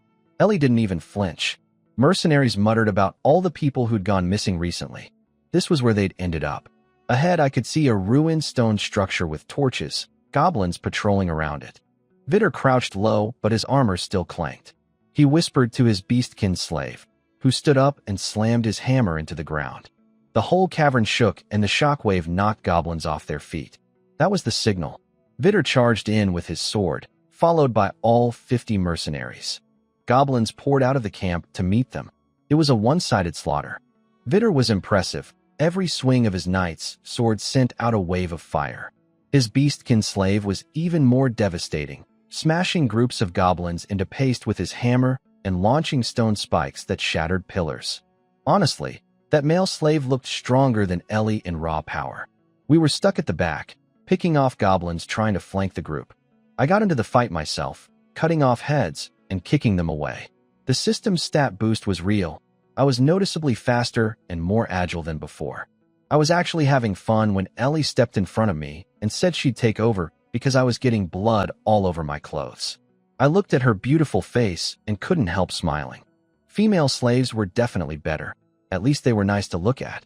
I told her she was pretty. She didn't respond, just flicked her wrist and sent several goblin heads flying. Then I realized Maeve was gone. I found her hiding in a dark corner. She said she'd only get in the way during combat, so she figured she'd hide. Fair enough.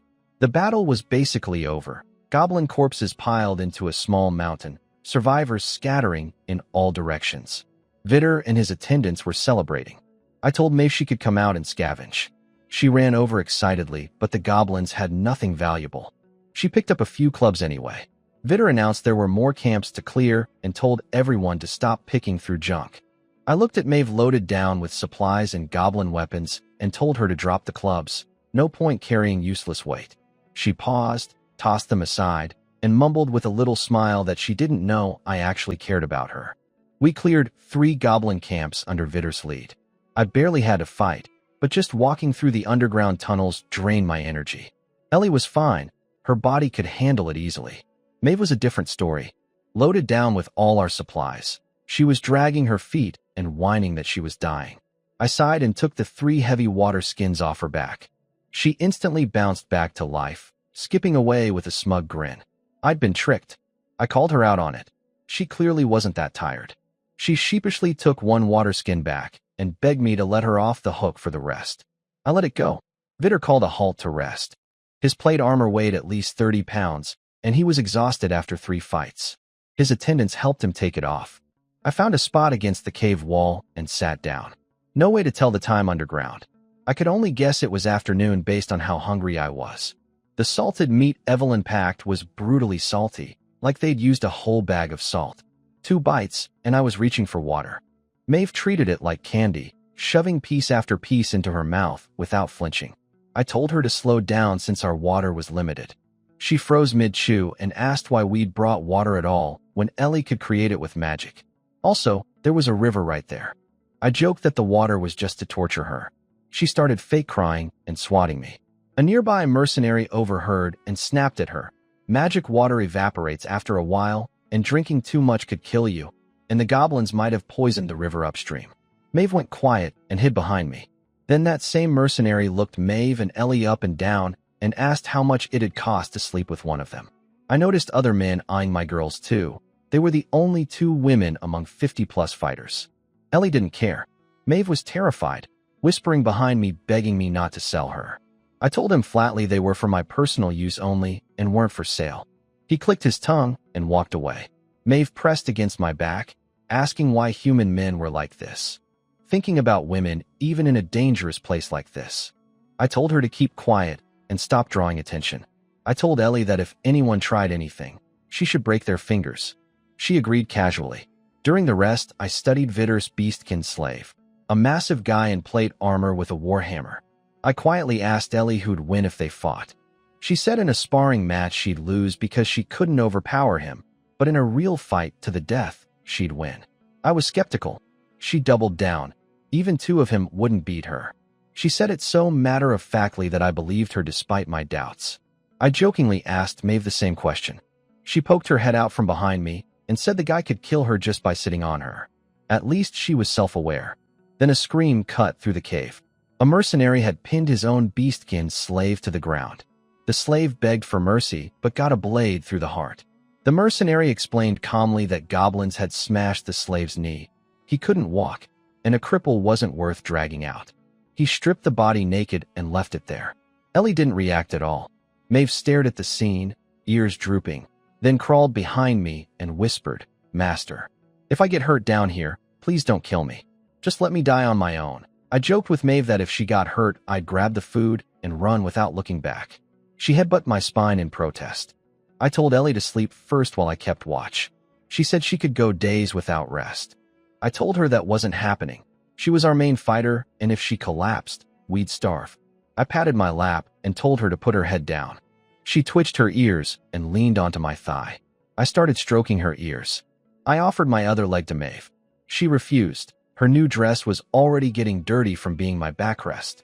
She also whispered that the mercenaries had been staring at her with creepy eyes, and she didn't want to be vulnerable out in the open. She muttered that she hoped a big worm would come eat them all. After a while, Ellie actually fell into a deep sleep. I could hear soft snoring, the first time ever. She was always so tense that any tiny noise woke her, but this time she was truly out. She mumbled, "Amy," in her sleep. I wondered what that friend of hers had been like. I got drowsy and started browsing the system encyclopedia. Everyone's affection was stuck at level 2. I was daydreaming about what level 3 might unlock when I heard a thud. "Goblins incoming," someone shouted. Arrows and rocks rained into camp. A group of armored goblins charged in. Ellie snapped awake instantly, launching off my lap.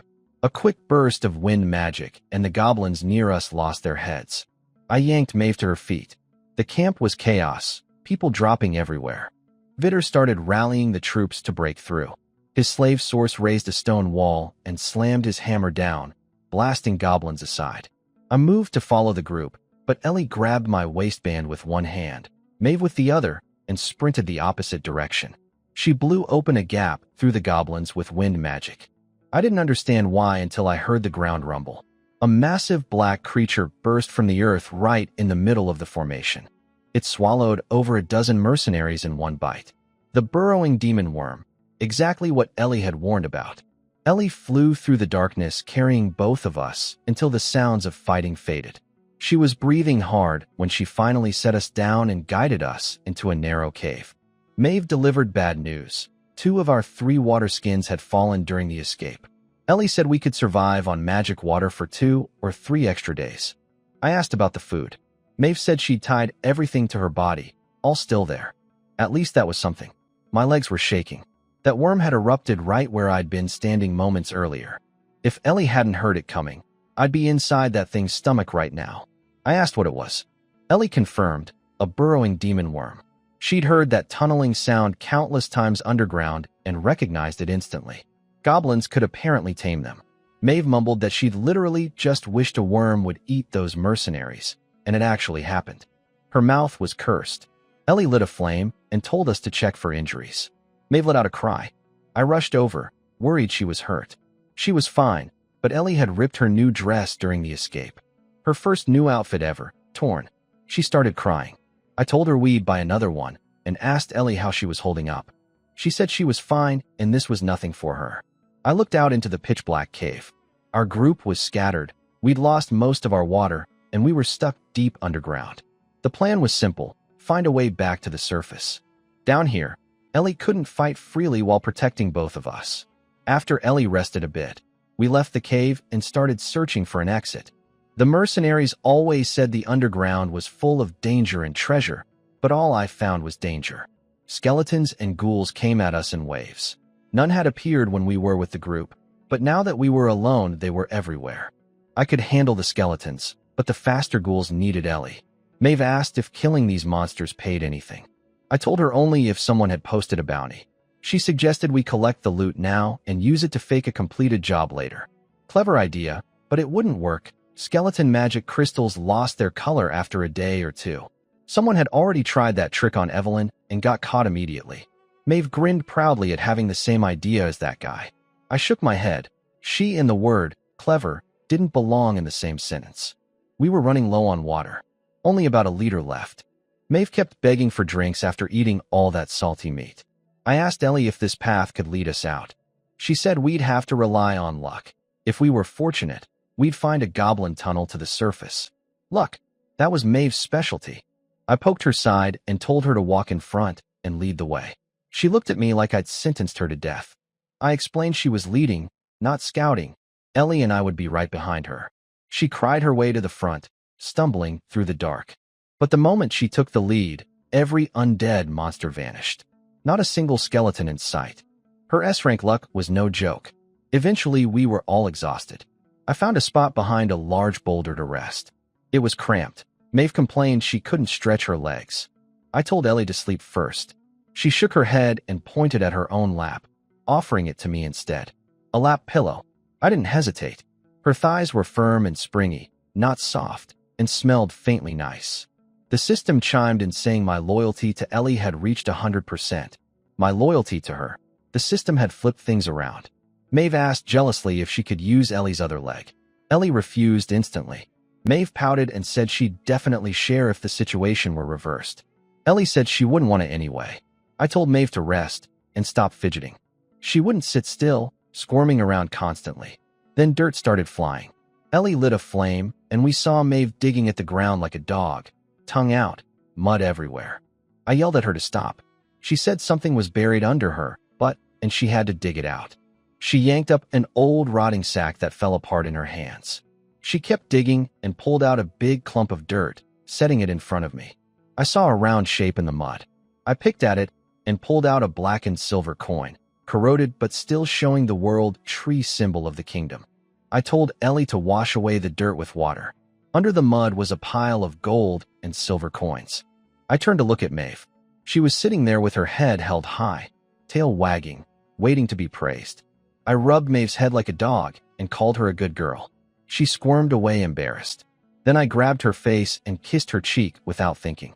She screamed, shoved me off, and hid behind Ellie. I didn't care. All I could see was money. I counted it carefully, 34 gold coins and over 100 silver. Besides the 50 gold the system gave me at the start, I'd never seen this much money in my life. The clinking of the coins was deeply satisfying.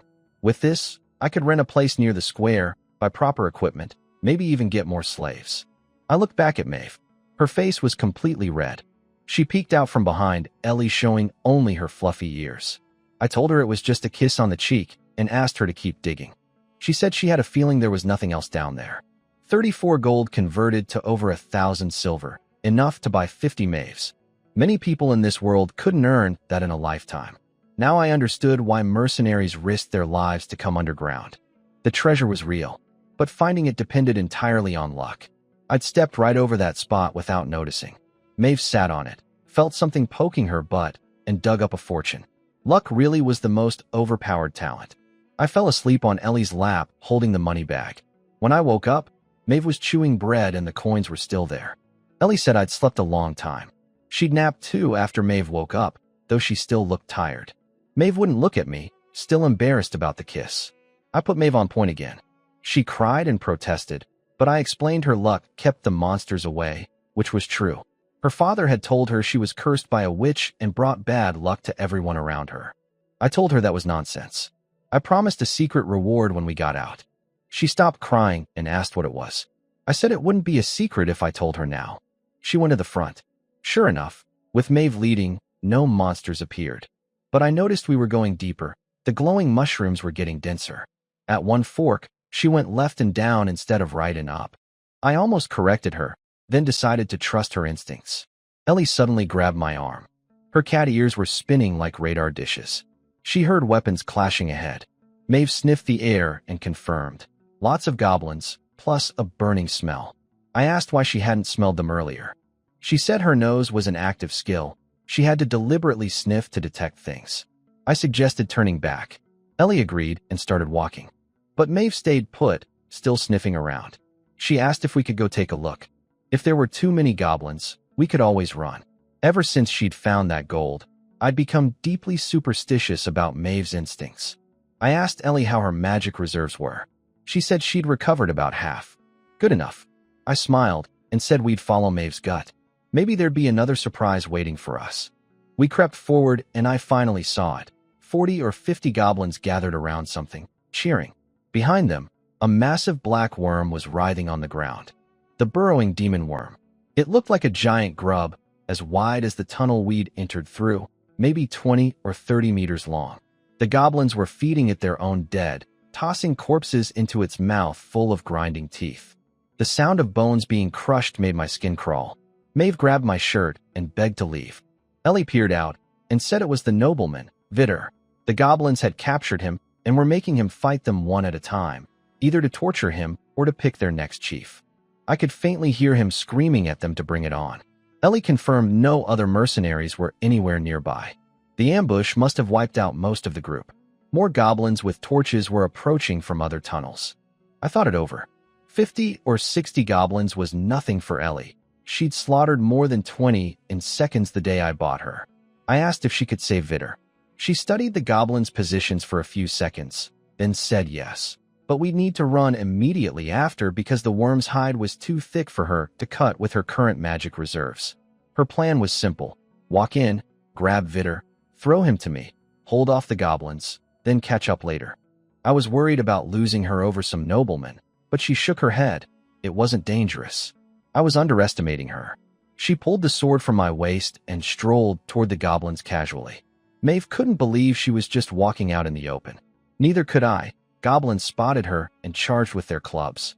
Before they could swing, their heads were already flying. Her sword was so fast I could barely follow it. She cut through to Vidar. The worm moved. The whole cavern shook as it lunged at her. She dodged by stepping on its head and jumped behind it. Then Vidar came spinning through the air toward us in the most bizarre flying position I'd ever seen. Maeve bolted. I stood frozen. Ellie used wind magic from a distance to slow him down just before impact. I rushed forward to catch him. We collided and tumbled across the ground. My chest exploded with pain, felt like broken ribs. Vidar was a mess. Covered in blood, clothes shredded, no sword, one leg broken. I asked if he could run. He couldn't. I hauled him onto my back and sprinted after Maeve. I ran until I collapsed and dropped Vidar. He complained about the rough handling. I told him to be quiet and watch for Ellie. Minutes passed. Maeve muttered that maybe the goblins ate her. I slapped my hand over her cursed mouth. Then footsteps. Ellie came flying back holding the bloody sword. She was drained of magic but unhurt. Vidar groaned on the ground, demanding I help him up. He started talking to me like a lord. I reminded him I'd just saved his life. He paused, dropped the attitude, and answered my questions. About half the group had escaped to the surface. I asked how. He laughed bitterly. They'd escaped because he'd stayed behind to cover their retreat. That's how the goblins caught him. Vidar hobbled behind us, complaining nonstop about wanting help walking. I let him lean on my shoulder. He immediately started insulting me, calling me a rude commoner, saying Evelyn had terrible taste in mercenaries, and that I should be honored to serve him. I dropped him on the ground and started walking away. He panicked and yelled for me to come back. I returned and told him to shut up if he wanted my help. He finally went quiet. We found a spot to rest. I gave him half a piece of black bread. He mocked me for not having noble food. I told him it was all we had. He ate it in seconds and demanded another. I warned him we had limited supplies. He called me cheap and promised to repay 10 times over. I gave him one more piece. Then he asked if I was Evelyn's lover. My heart skipped a beat for a second, but I said no, just friends. He said he'd never seen Evelyn speak so well of any man before. I quickly upgraded my answer to close friends. He looked at Ellie and offered double whatever I'd paid to buy her. I told him she was my wife. He was stunned. A slave as a wife? He asked if I was cursed. Then he looked at Maeve. I put my arm on her shoulder and said she was also my wife. Maeve choked on her bread and spit crumbs everywhere, yelling that I was lying. Vidar couldn't understand me. He'd heard of nobles using beastkin slaves for pleasure, but marriage was unheard of. I pointed at Maeve's fluffy ears and tail and said just looking at them put me in a good mood. He asked increasingly ridiculous questions. Would I be interested in male beastkin? What about monkeys? I told him monkeys and beastkin were completely different and described what monkeys looked like. He was surprised I'd ever seen one, since in this era they were rare exotic pets only the wealthy owned. He guessed I was a foreign nobleman based on my appearance and attitude. I said I was just an ordinary person. After resting, we continued searching. Vidar limped behind us muttering about how many people died down there. He said these underground cleanings happened about once a year to keep the monsters from threatening trade routes and villages. Then Maeve found a narrow passage in the rock wall with rubble piled beside it. She sniffed around and crawled in on all fours, climbing upward. I grabbed her ankle and asked if she was sure it was safe. She said she'd check and call us if it worked. Moments later, she shouted down, I can see stars. Vitter couldn't believe it. He'd expected us to wander underground for days. I pushed Ellie in first, then crawled in after her. We were getting out. We climbed out just before dawn. The city was only 2 or 3 kilometers away. I hauled Vitter onto my back since his leg was broken and he wouldn't stop screaming about it. By the time we reached the gate, soldiers spotted him and rushed over to carry him away. He was still yelling about his leg as they took him. A soldier tossed me a bag of coins, Vitter's reward. About 40 silver. Not bad for almost dying. Maeve asked what was next. I told her we'd hit the slave market first, then the tavern for food, and I'd ask Evelyn about renting a bigger place near the square. Maeve whispered to Ellie that it looked like they were getting a new sister. We headed straight to the slave market, but a trader immediately shooed us away, thinking we were beggars. I looked down at myself, covered head to toe in mud and dirt. Maeve looked like a lump of coal. Only Ellie had managed to keep her face clean despite the blood and filth on her clothes. Then the familiar slave trader spotted us and recognized me. He got excited. A fresh batch from White Mist Island had arrived just yesterday, and he'd set aside one he knew I'd like. He started shouting across the street about how he'd saved me a big-chested one. People stared. I told him to just show me. Inside the old building, my eyes locked onto her immediately. A snake tribe beastkin, tall, elegant figure, shirt collar hanging open showing an incredible view. She had a high ponytail, amber eyes, lips the color of raspberries, and sharp, aggressive features. If Ellie was the cold beauty type, this one was the dangerous seductress. I appraised her. 18 years old, snake beastkin. B strength, C endurance, A agility and intelligence, S perception. Overall quality, epic, between Maeve's rare and Ellie's legendary. No name, no loyalty. I asked the price. The trader wanted 40 gold. I offered 30 silver. He nearly had a stroke. I quickly corrected to 30 gold, the most I could afford while still having money for rent and equipment. He said no. I pushed to 35 gold, owing him the last 5 until next time. I pressured him about being a repeat customer, buying 3 slaves already, and promised more business. He caved. After branding her, I walked out of the market with my new snake girl. Maeve muttered behind me that I was a shameless pervert who only bought female slaves with big chests. She wasn't entirely wrong. Maeve wouldn't stop complaining about my taste in women. I told her men naturally liked curves. It was biology. She called me a pervert. I said I wasn't interested in her specifically, and her face fell. She muttered that not being on my radar was a good thing. Sure it was. I checked on the snake girl behind us. She was still following obediently, unlike a certain wolf who'd bolted into an alley the moment I looked away on her first day. Then the system chimed in. Snake Girl's loyalty was at 95%. Right out of the gate. I couldn't believe it. When I'd bought Ellie, her loyalty was 0. I quickly checked Ellie's current loyalty, 50% after all this time together. That cat had serious rebel energy. We reached the tavern. The moment I pushed the door open, Evelyn looked up from behind the counter and her eyes went wide. She rushed over, ignoring the other customers. She looked tired, like she hadn't slept. I walked past her and sat in my usual corner. I ordered 4 bowls of stew and 4 stewed chickens. Time to celebrate being alive. Ellie and Maeve sat across from me. The snake girl stood like a statue until I specifically told her to sit. She only followed my commands, ignoring Maeve completely. Evelyn came over after ordering the food.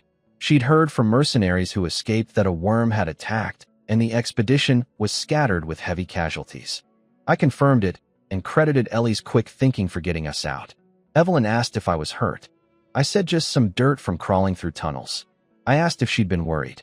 Her eyes flickered and she retreated behind the counter, claiming she only cared about the 20 silver I still owed her in rent. I grinned and pressed her. Not even a tiny bit worried? She pushed me away and told me to stop getting mud on her. Maeve eavesdropped with her ears perked up. She looked like something was on her mind. I turned to the snake girl and introduced everyone. Ellie, Maeve the idiot, Maeve protested loudly, and myself as her new master. I asked her name.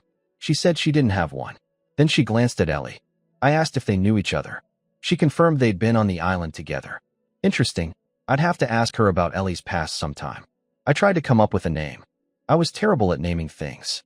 I suggested Medusa. Maeve jumped in and proposed Lilith or Sylvanas instead. I gave the snake girl all 3 options and told her to pick whichever she actually liked, not whichever she thought I wanted. She chose Lilith. After Ellie and Maeve went to wash their hands, I asked Lilith what her specialties were. She showed me 2 sharp fangs and a forked tongue and said she was skilled at assassination, ambush, and she looked right at me, seducing men. I cleared my throat and asked very seriously if she could demonstrate that last one when she had time. For research purposes, of course. After breakfast, I asked Evelyn to help me find a new place. She had connections everywhere and found something within minutes, a 2-story house near the square. It looked a bit old from outside with vines on the walls and some cracked wood framing, but inside it was clean and well-furnished. 6 rooms plus a kitchen and bathroom, only a few hundred meters from the tavern. Rent was 7 gold for half a year. That would leave me with just over 40 silver. Back to being nearly broke. So much for taking a few days off. Evelyn said it was the cheapest option in the area, and it came with 5 beds and all the furniture. I asked Ellie and Lilith if they liked it. They both stared at me blankly until I told them to nod if they approved. Ellie nodded first, then Lilith copied her after checking Ellie's reaction. Evelyn shook her head at this display. Maeve was jumping around screaming that she wanted the biggest room. I told her she'd be sleeping in the downstairs living room. Her smile froze, and she looked devastated. I let her suffer for a minute before telling her I was joking. She'd get a real room upstairs. I paid Evelyn 4 gold coins plus a bag of silver to cover the rest. She pocketed it and left. We went back to the slum house to move. Turns out I owned almost nothing. The bed, chest, and cookware all belonged to Evelyn. My only real possessions were the giant bathtub and the dresses I'd bought. I told Ellie to borrow all of Evelyn's pots and pans from the house. I'd return them eventually. Maeve muttered that it was a sneaky excuse to keep seeing Evelyn. She wasn't wrong. We stopped at the market for 4 clean bed sheets since the new beds were just bare wooden frames. By afternoon, everything was done. I stood in the new living room and assigned rooms. I'd take the one farthest down the upstairs hallway. Ellie and Lilith would get the 2 rooms nearest the stairs.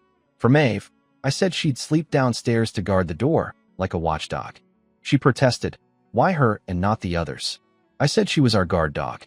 She pointed out that Ellie's hearing was way better, and that putting her near the kitchen was asking for midnight snacking. She had a point. I pretended to threaten her, then gave in. All 4 of us would sleep upstairs, 1 room each. Ellie and I at the far end, Maeve and Lilith near the stairs. She lit up and tackled my arm, bouncing with joy. Ellie and Lilith stood silently holding their bed sheets. I told them to stop standing around like statues and go make their beds. Ellie headed upstairs immediately. Lilith followed right behind her like a shadow.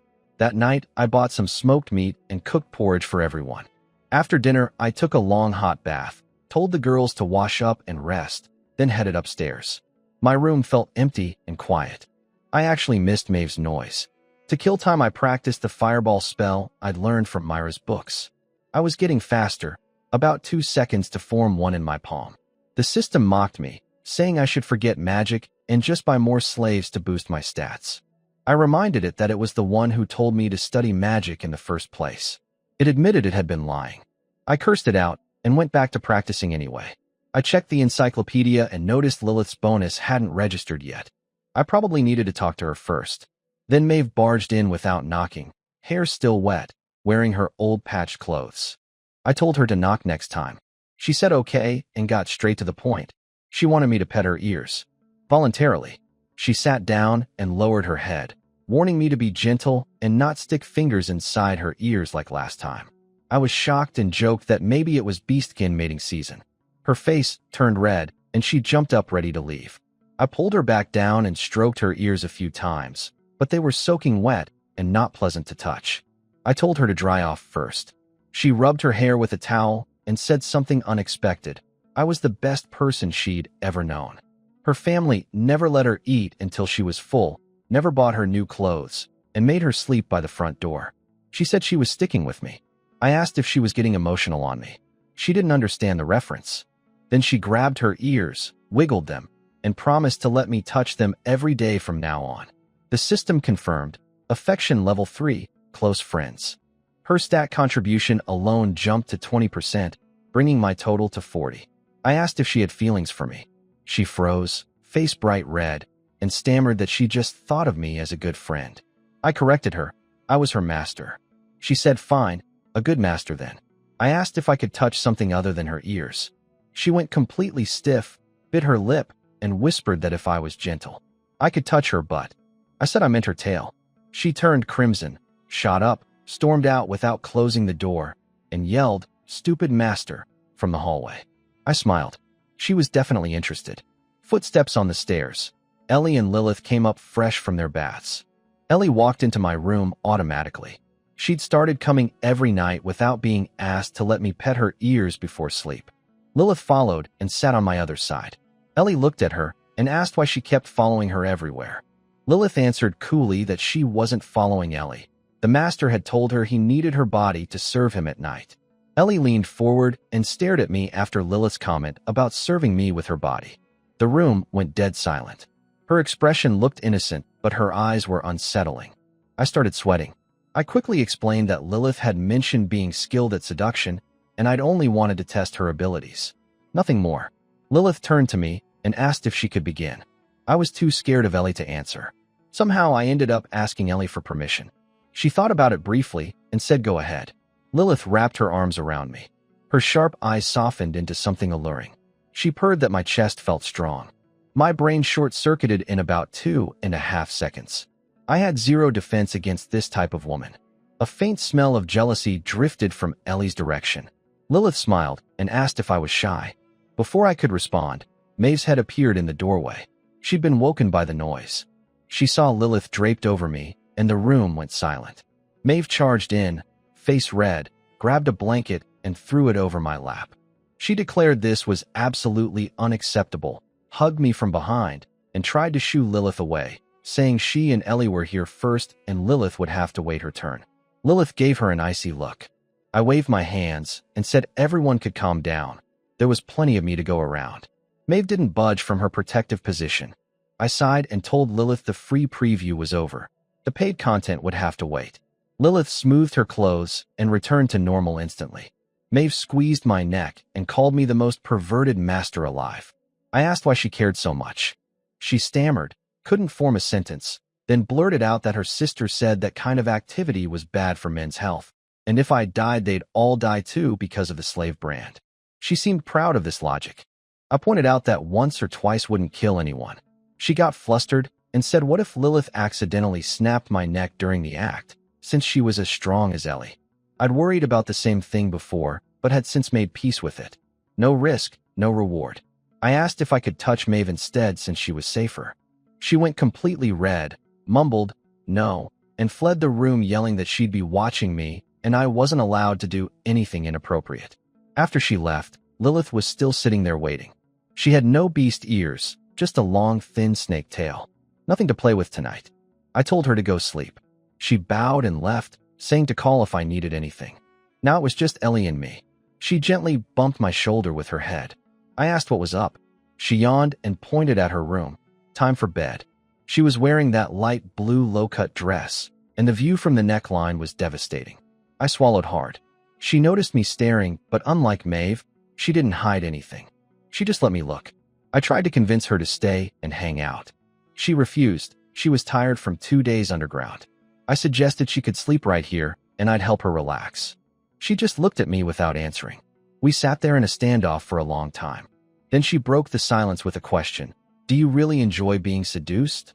I woke up to something tickling my nose. Maeve was sitting on my bed using the tip of her wolf tail to make me sneeze. I swatted at her and tried to go back to sleep.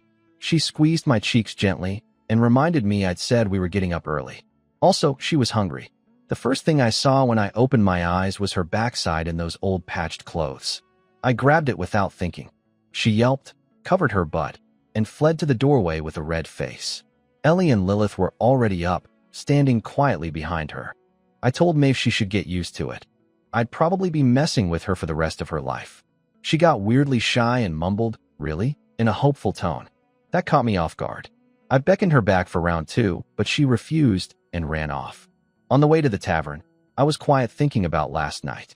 After Lilith and Maeve had left, Ellie had asked me straight up if I enjoyed being seduced. I tried to lie but ended up confessing. I was completely weak against the mature seductress type, and Lilith could break me with minimal effort. Ellie had said nothing and just walked out. Maeve noticed my silence and asked if I was upset. I sighed and said I was disappointed about not getting to touch her properly. She blushed and reminded me I'd already grabbed her this morning. We bickered the whole way to the tavern. I ordered a stewed chicken and stew for each of us, 20 silver total. Only 20 left afterward. If today didn't bring good income, I'd need to cut back. Maeve was acting strange. She insisted on swapping her chicken with mine. No reason given. I suspected a trick and inspected both. Hers actually looked bigger. She kept begging until I gave in. Then she finished eating and leaned against me contentedly, swinging her legs. She'd been unusually physical all morning, bumping me with her hip, leaning on me, fanning me when I said I was hot. I confronted her. Was she cursed? Did she do something wrong and was trying to butter me up? She insisted she was just in a good mood. I didn't fully buy it. Evelyn came over and commented on how lavishly I was eating, one meal costing what some people paid in rent for half a year. She handed me a small, heavy pouch, 7 gold coins. 5 were a bonus from Vitter for saving his life, and 2 were my pay for the underground expedition minus the cost of lost water skins and consumed supplies. Fair math. I asked about work for today. Evelyn said she'd hire me to go upstairs and play with Mira again, same pay as before. The kid hadn't seen me in 3 days and was driving Evelyn crazy begging for me. She tried to keep her cool exterior, but I could hear something close to pleading in her voice. Maeve jumped in supporting the idea, saying we all needed rest, and Ellie was clearly exhausted. Then she added something that made me pause. She said there was something she wanted to tell me. Mira was sitting on the floor at the top of the stairs looking bored. The moment she saw me, her face lit up, and she bolted down to hug me, complaining that I'd been gone for days and didn't come see her even after getting back yesterday. I pinched her cheek and picked her up. Maeve greeted Mira enthusiastically. Mira gave her a flat, "Oh, you again." Then she noticed Lilith behind us and hid her face in my shoulder. Since the kidnapping, she'd become nervous around strangers. Lilith introduced herself as my slave. Her aggressive-looking face probably didn't help with first impressions. I asked Mira what she wanted to do. She said she didn't want to play. She wanted to study magic. Her mom told her that learning magic meant she wouldn't have to be afraid of bad people anymore. That was fine with me. I could use Evelyn's books to learn something new too. Maeve pouted and said she wanted to play. I told her Ellie and Lilith could keep her company. She nuzzled my shoulder and said she wanted to play with me specifically. I promised to find her after spending time with Mira. In the study, Mira and I sat at the desk with a heavy spellbook. Maeve peeked at the dense text, said it was boring, and wandered off to Myra's room. Ellie found a corner and closed her eyes. Lilith sat across from her and did the same. She was a fast learner, copying whatever others did. I put Mira down and went to sit by Lilith. I needed to get her encyclopedia bonus. I asked what our relationship was. She said master and slave. I pushed further. She said master and tool, then master and object of wrath, each answer more bizarre than the last. I gave up being subtle and asked directly if we were good friends. She said no, we were master and slave. I insisted, we are good friends. She repeated it obediently. I added, and very close friends. She repeated that too. The system registered it. Affection level 2, friendship achieved. My total stat boost jumped to 50%. But the system noted she had to truly believe it for level 3, and right now she was just parroting my words. Fine. It would happen eventually. I patted her head and called her a good girl. Her loyalty hit 99%. Ellie had been resting across the room, but her cat ears were standing straight up, eavesdropping on everything. I went over and asked to test my grip strength again. She squeezed my hand. Even with a 50% boost, she still crushed me easily. I offered to massage her ears to help her sleep. She glanced at me and firmly refused. She just wanted to sit and rest quietly. I went back to the desk, picked up Mira, and started reading the spellbook. I spent most of the morning flipping through Evelyn's spellbooks with Mira on my lap. Wind blades, lightning strikes, all sorts of exotic magic, but nothing really grabbed me. Mira said her mom always told her magic was boring by nature, and the fun spells were usually the useless ones. Then Mira remembered something.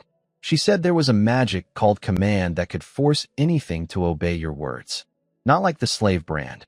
This worked on objects, people, everything. Tell a book to explode, and it would. Tell a person to stop, and they couldn't move. She dug through the entire bookshelf and found a black book with a purple skull on the cover. The spell was on the last page. As I read, it got more and more insane. This was ancient demon magic, essentially the power to alter reality through spoken commands.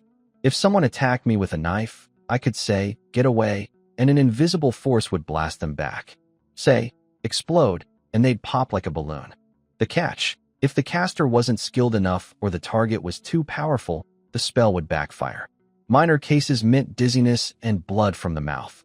Severe cases meant instant heart failure. The mage who documented it specifically warned that humans could barely learn it. I asked Mira if Evelyn could use this spell. She nodded miserably. Whenever her mom got angry, she'd say, "Don't move," and Mira would freeze completely, unable to lift a finger. I laughed and said she was probably just scared stiff. She insisted it was real magic. My first thought, I need to practice this on Maeve. Mira asked again if she could be with me when she grew up. I looked at her and said sorry. She was too young and I preferred mature women. Like her mother, Mira immediately asked if I'd be her dad then, so I could be around every day. I told her I was joking and begged her not to tell Evelyn or she'd kill me. Maeve barged in demanding attention. She'd been bored all morning since nobody would play with her. She wanted rock, paper, scissors. I agreed, with the usual rule that losers got their ears touched. She accepted instantly, which meant ears weren't enough punishment anymore. I raised the stakes and pointed at her chest. She went red. I expected her to refuse. Instead, she went quiet for a few seconds, then said she didn't want to play the game after all. She had something to tell me, something she'd been too embarrassed to say downstairs with everyone around. She lowered her head and spoke softly. She wanted to stay with me forever. She knew she was dumb and useless, but she'd always listen and do whatever I said. Even that kind of thing. She asked if that was okay. I looked at Maeve's serious face and realized what was happening. She was making her move. I asked what about Ellie. She shrugged and said they'd figure that out later. I asked if she meant she didn't mind sharing. She didn't understand the hint, so I whispered the explanation. She wasn't bothered at all. She told me she had 2 mothers, and her aunt had 3 husbands. For beastkin, having multiple partners was normal as long as you had the means, but you couldn't neglect any of them. I asked if 10 was okay. She laughed and said her sister always claimed men couldn't even handle 1, let alone 10. I said I had a plan. I asked if this meant we could get physical. She tilted her head and asked what stepping on each other's backs meant. Was it some kind of food? Looking at her innocent face thinking about eating, I couldn't bring myself to just undress her.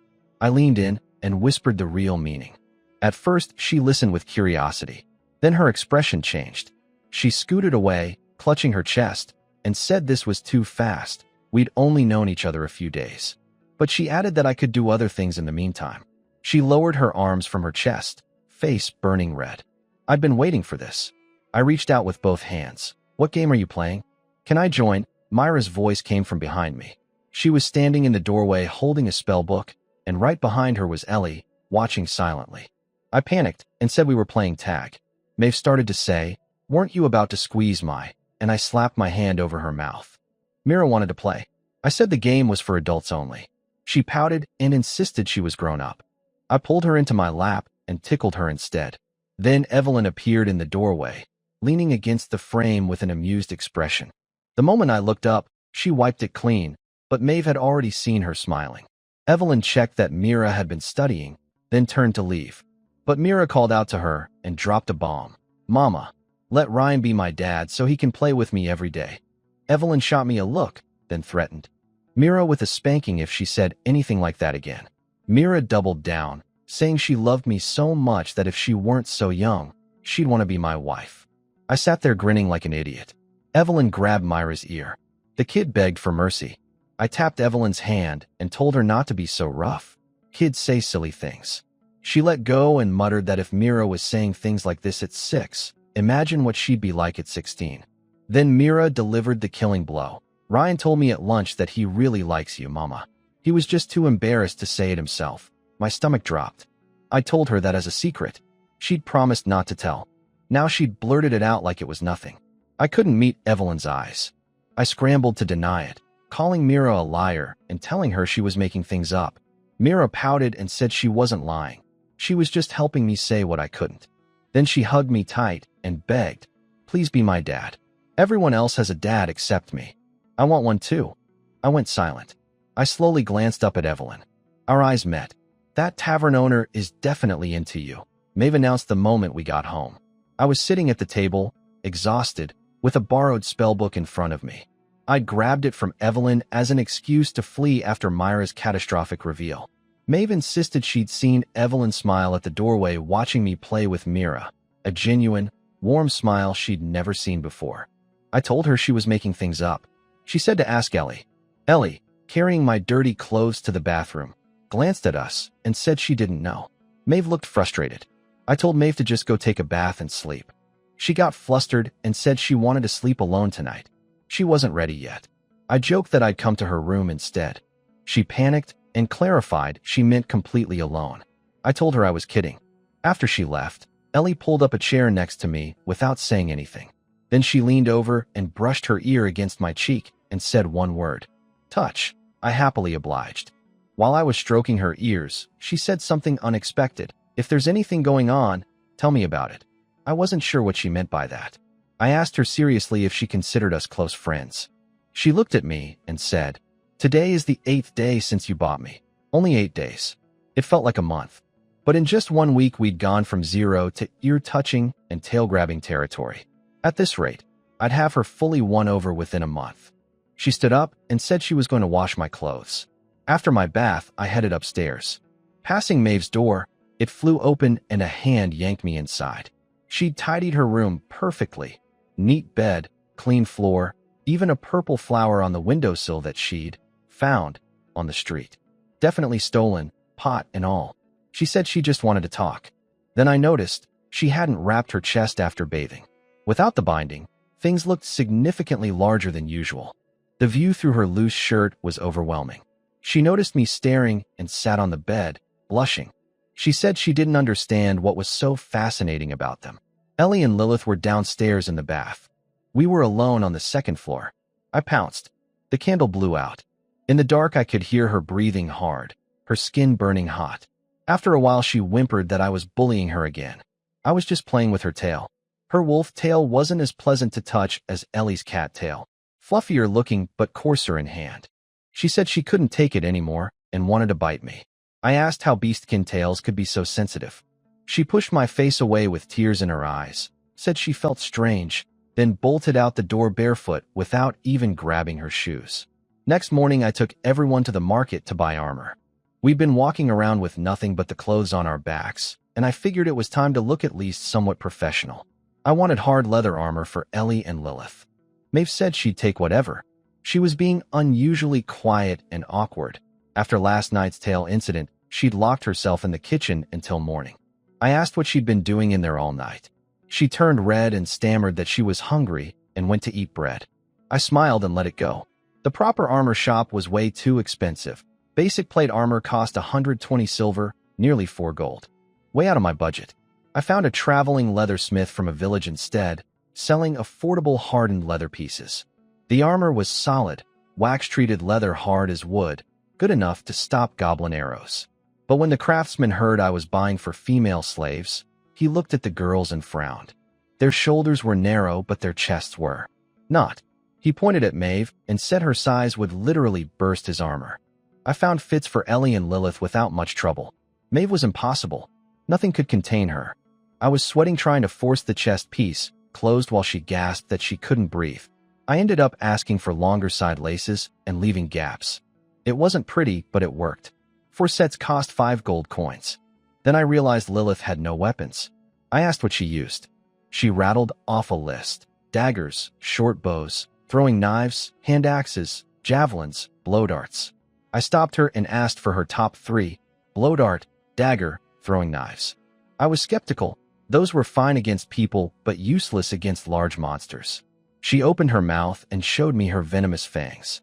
1 dose of her venom diluted in water could kill thousands. She could coat any weapon with it. I gave her my dagger and bought 2 sets of throwing knives, 20-something silver total.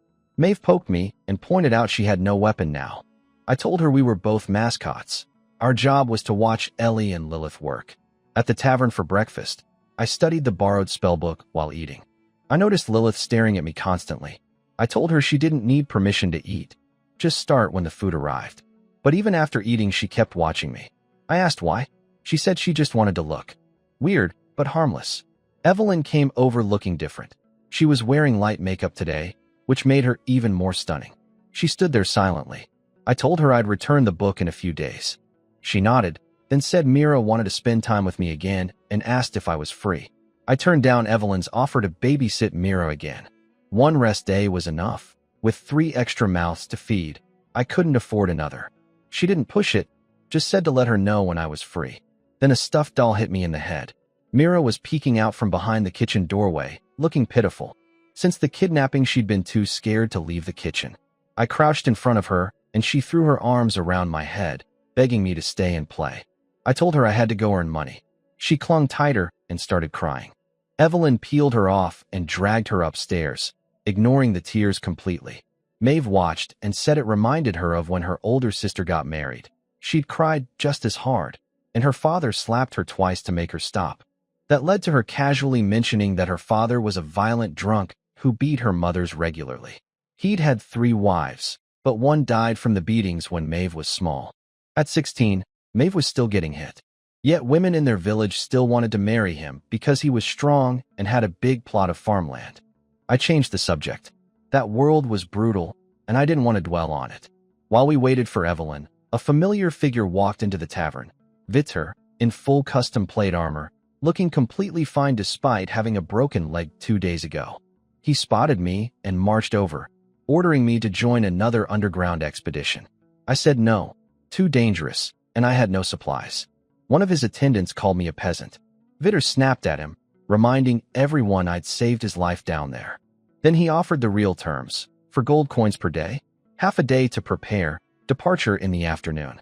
For gold a day. My heart skipped. I nudged Ellie and asked her opinion. She shrugged, didn't care either way. Victor was confused about why I was consulting a slave. I told him she was my wife. His attendants exchanged looks, but nobody said anything. I accepted the job. After Victor left, Evelyn came back downstairs and noticed something had happened. I told her about the underground mission and the 4 gold per day pay.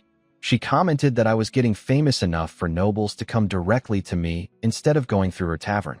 She sat at the counter and seemed to wrestle with something for a moment. Then she asked, in a half-joking tone, if I wanted to keep you. How much would that cost? Maeve's expression shifted from serious to a sly grin. Nearby mercenaries started cheering and raising their cups. Evelyn was beautiful, rich, and ran the most popular tavern in town. Her magic book collection alone was worth a fortune, hundreds of rare volumes that you couldn't even find in a small city like Calydorn. Anyone could see she was wealthy beyond what a tavern should produce. I was tempted. My stomach had always been weak. I was built for the soft life. But I had a mission. 100 beast-eared girls. I couldn't let comfort derail me. I grabbed Evelyn's hand dramatically and told her she was wonderful, but I had other duties and couldn't hold her back. The tavern went silent. The mercenaries deflated and muttered about wasted opportunities. Evelyn quietly pulled her hand away and sat back behind the counter. I leaned over and asked if she was angry. She said it was just a joke and not to worry about it. I exhaled with relief. Maeve elbowed me and asked why I'd turned down the owner of a whole tavern. We'd never run out of meat. I told her I couldn't stop yet. Otherwise were waiting for me out there. She said she'd rather just have something to eat. I bought supplies from Evelyn, then went upstairs to see Mira before we left. She was crouching at the top of the stairs. When she saw me, she puffed up her cheeks and charged, punching me with her tiny fists. She'd overheard the conversation downstairs and demanded to know why I wouldn't be her dad. I stroked her ears and told her that if I became her father, I couldn't be her man when she grew up. Her brain froze for a moment. Then she let go and declared she'd definitely be prettier than her mom in 10 years. I told her to keep that between us. Maeve muttered that I was the worst person alive. In the study, I read spell books with Mira while Ellie and Lilith rested in the corner. Maeve played rock, paper, scissors against herself. Eventually, I got bored and asked Lilith who was stronger between her and Ellie.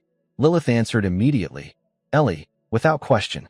She said Ellie could fight 3 opponents at once and was called a once-in-a-century female warrior on the island. Ellie turned her back to us, pretending to sleep. She clearly didn't want to hear this conversation. I asked Lilith how she knew Ellie. She said Ellie was famous on the island. I assumed it was because of her strength. Lilith said no, that wasn't the reason. I wanted to press further, but decided to ask another time since Ellie was right there. Lilith yawned and said she hadn't been sleeping well either, the same drug from the island that plagued Ellie. I patted my lap and offered the same treatment. She lay down without hesitation and fell drowsy within minutes from the head massage. Her skin was surprisingly cold, like a reptile. No wonder she loved sunbathing. Ellie suddenly turned around and stared at me. Then without a word she walked over and laid her head on my other thigh. I thought she'd fall asleep quickly too, but instead she started talking. She said she'd once had a friend on the island, but friendship was forbidden for slaves. They were caught. The slave master ordered them to fight each other to the death. Ellie won. Then she had to execute her friend in front of everyone. She asked me to stop asking about the island. It was too painful. She didn't want to remember anymore.